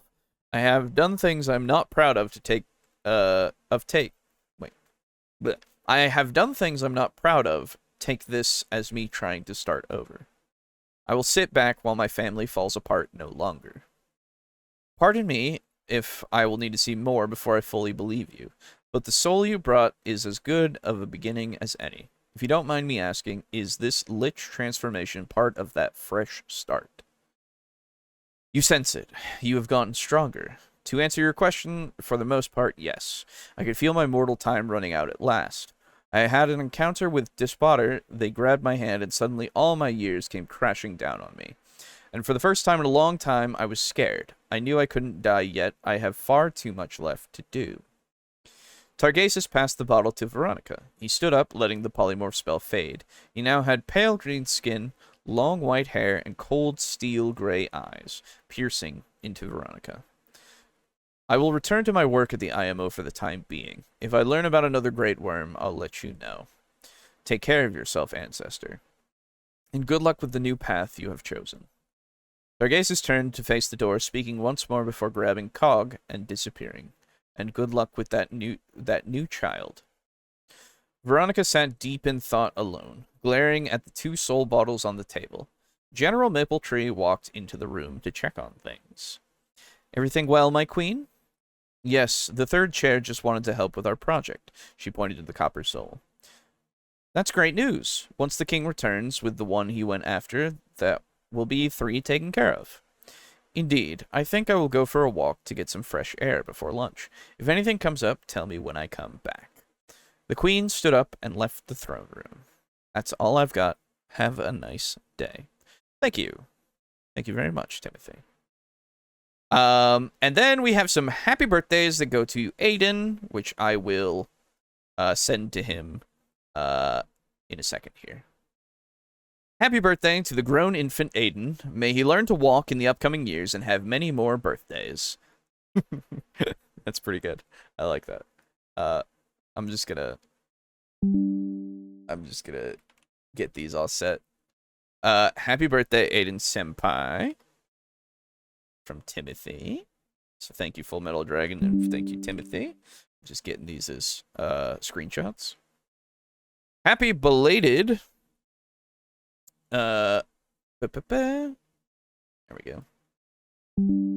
From Unit Rico. Happy belated. I was out of the country last week, so I didn't have time to catch up yet. A birthday, Aiden. Yet another year escaping from the clutches of infant leukemia. True.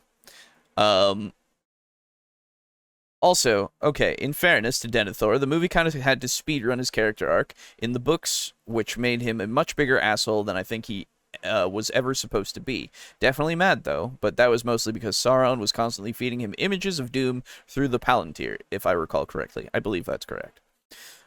His and Faramir's changes are some of the most widely criticized parts of the movies. As a side note, I always find it funny how these movies are praised as book adaptations, considering how much the book reading community and Christopher Tolkien, in particular, hated the movies. Yeah, I don't know, man. Like, with that, I'm just like, I don't know. They're two very good, very different things. I don't know. I don't think with the praising as adaptations, that's weird. I guess the core is the same, but they are quite different in a lot of different ways. So I don't know. I would have to reread the books and then rewatch the movies and say how much of a percentage they would be. But I don't know off the top of my head. Still love the movies myself, and I understand why the changes were made, but I'm kind of sad the biggest asses, Imrahil and Glorfindel didn't make it into them. I do not recall them. That is my bad. It has been a few years since I've read the books, actually. I should reread them, honestly. But yeah, I don't know. It's the thing of, like, the adaptation argument, as always, of, like, I think, everything's going to be different with adaptations to a degree, but the adaptation argument is never something that I put too much faith into unless it's supposed to be a one-to-one adaptation. There are some things that are like really trying to be that, which you can kind of go with that argument for, and it has a lot more weight. But there are some things that aren't trying to be that have their own merit, so the adaptation argument doesn't really work so well. And I think, because I'm of the camp that I'm less a fan of Tom Bombadil. His kind of like his appearance in the books, with the ring and everything, and like his kind of having it be able to be on his finger and everything. Like, I don't know. I get what he's supposed to be, but me personally, I don't necessarily find that as something that's good necessarily. Like, it's good for the world. I get that. And for the world building of, like, there are some things that can't be corrupted and everything. And Tom Bombadil is one of those things. But anyway, it's a whole thing. It's been a while since I've read the books, so maybe if I read them again, I'd be fine with it. But at least in concept for me, it just kind of makes me go, I don't know. I know Tolkien would have hated the movie because he hated everything. True. But anyway, that's all the comments. So thank you very much for those. Appreciate it, of course, as always. I think that this time, what I'm gonna do is just read off the patrons and tell you about the Patreon and the Ko-Fi, and just point you to the website. Honestly, if you want to look at some of the other stuff, we've got a lot of stuff on here. You can see that we're partnered with Humble Bundle. You can see that we're partnered with Drive-Thru RPG and all that. I'm not gonna go into the big spiel with all of that, because you can just go here to tabletalkdnd.us and go and see all that kind of stuff, because it's all in here in the support us further for the stuff for supporting us more than you already are, if you are right now. So I would just say, if you're new here, subscribe, like the videos, comment on them to keep the discussions going and shit. And if you want to be a part of the lovely people here who help with paying for the show, we appreciate you immensely, of course. You can join us via... Oh, well, that was annoying. Okay. Oh, okay. You can join us by joining the Patreon if you want to here at patreon.com/tabletalkcrew or ko-fi.com/tabletalkcrew.